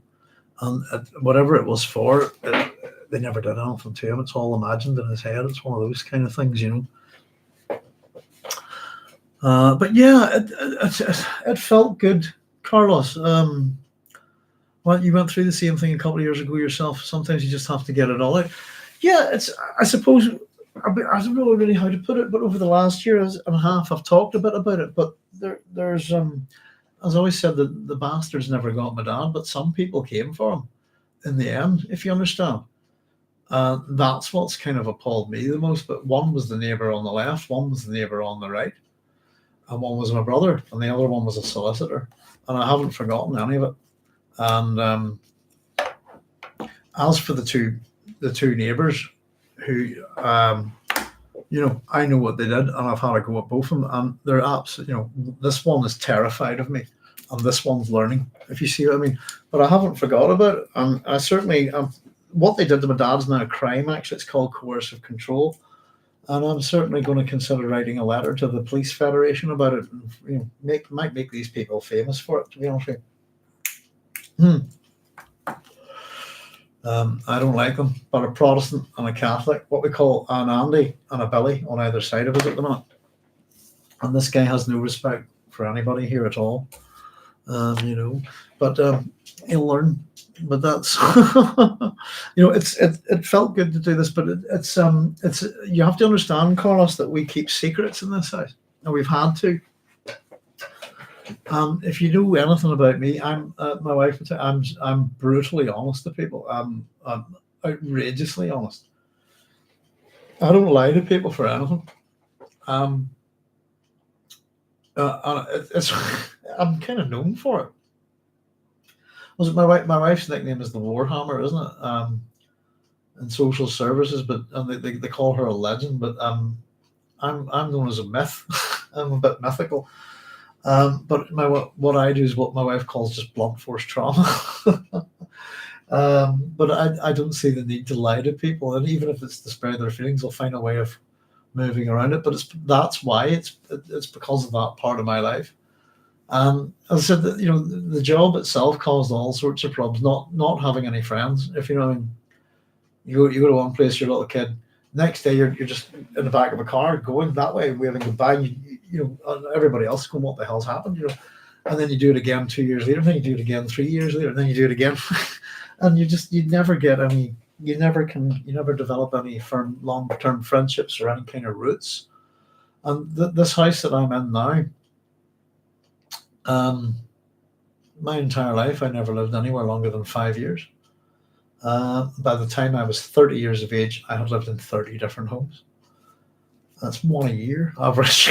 And again, who's done? I used to ask, who does that?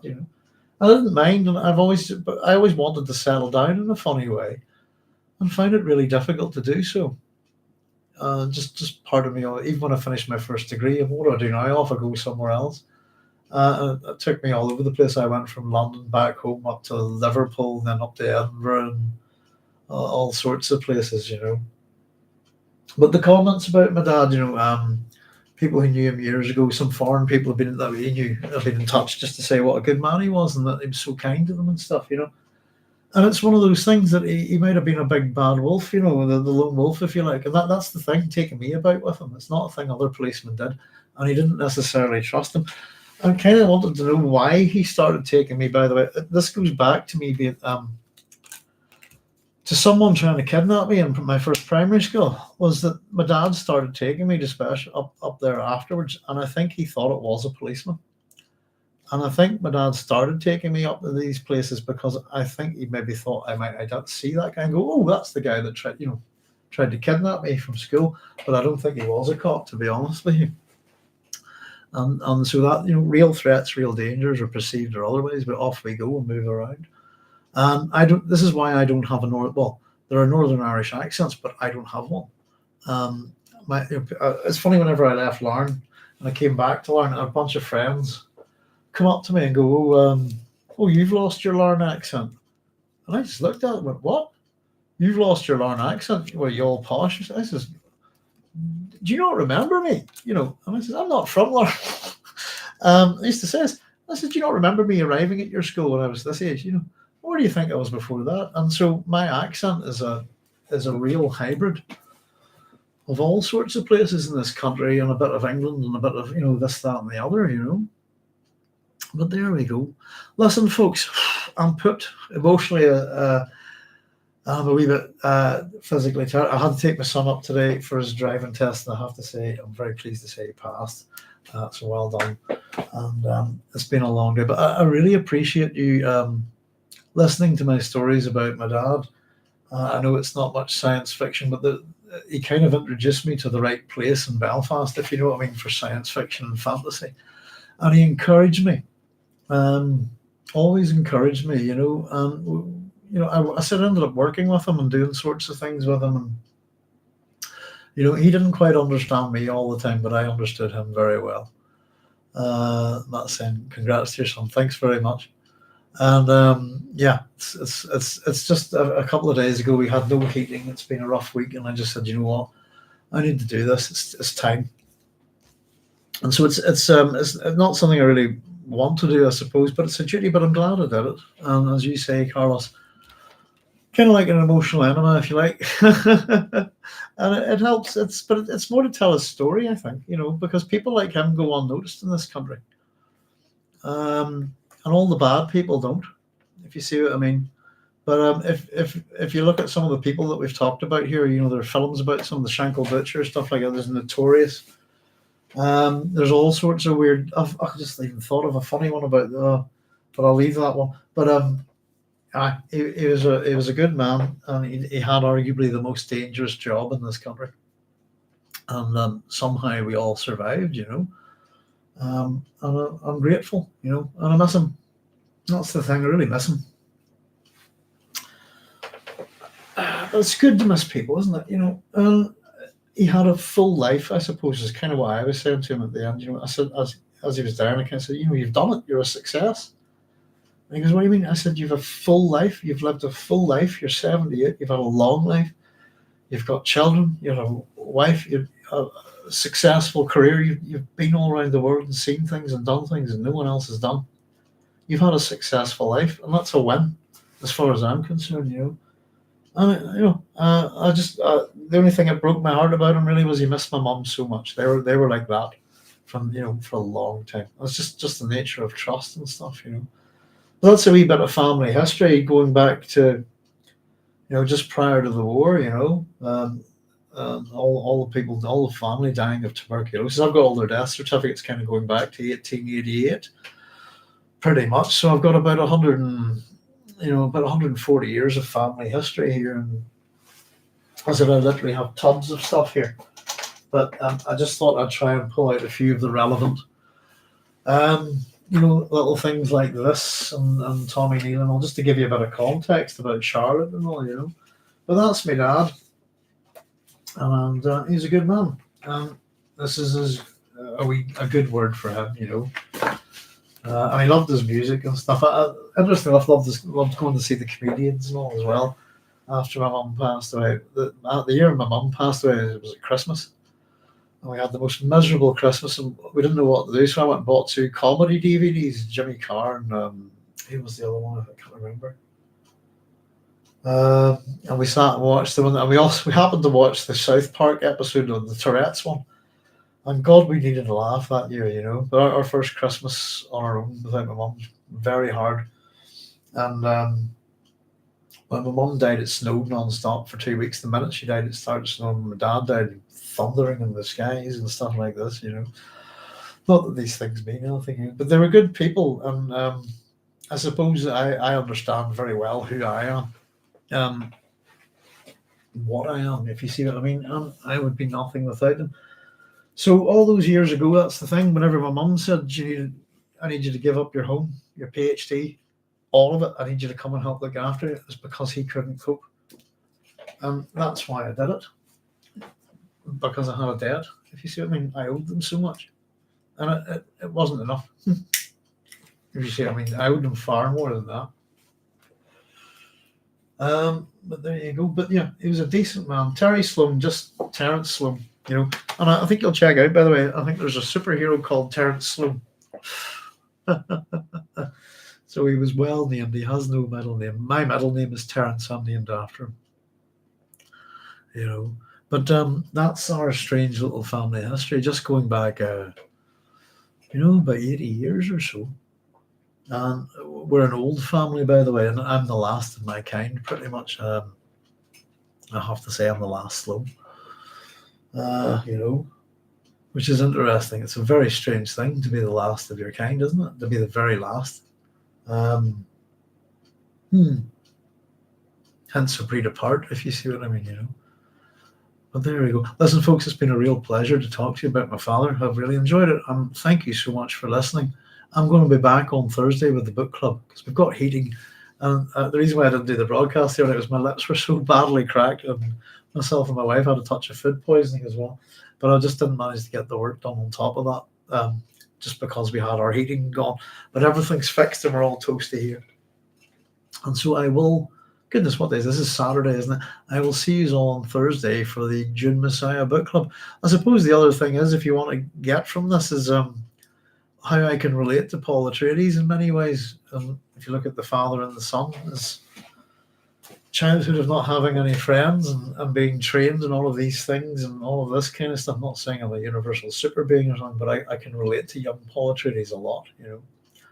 And the other thing, just about in terms of caring for my dad, just about what he said about, in his own words, when he was working RUC Special Branch and just even normal RUC, he would work a lot of overtime for us, to try and help. And he helped me at my first couple of years in university because I was in London and I had no grant at all. And I worked, but it wasn't enough to keep me going. So my folks helped me out for the first few years and to get my classics degree, which is, if you understand anything, it's a tip-top degree, isn't it?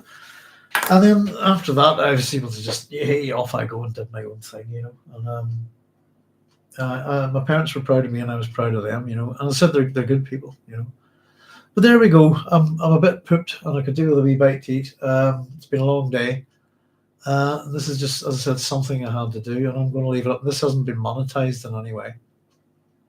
By the way, this isn't something I'm doing for profit. It's just something I had to do. So I'm going to leave it up on the station, and just part of our little bits and pieces, but it maybe give you a bit of insight into me as well, and the fact that we live in a society that doesn't produce science fiction, interestingly enough. But I'll tell you something else just before I go.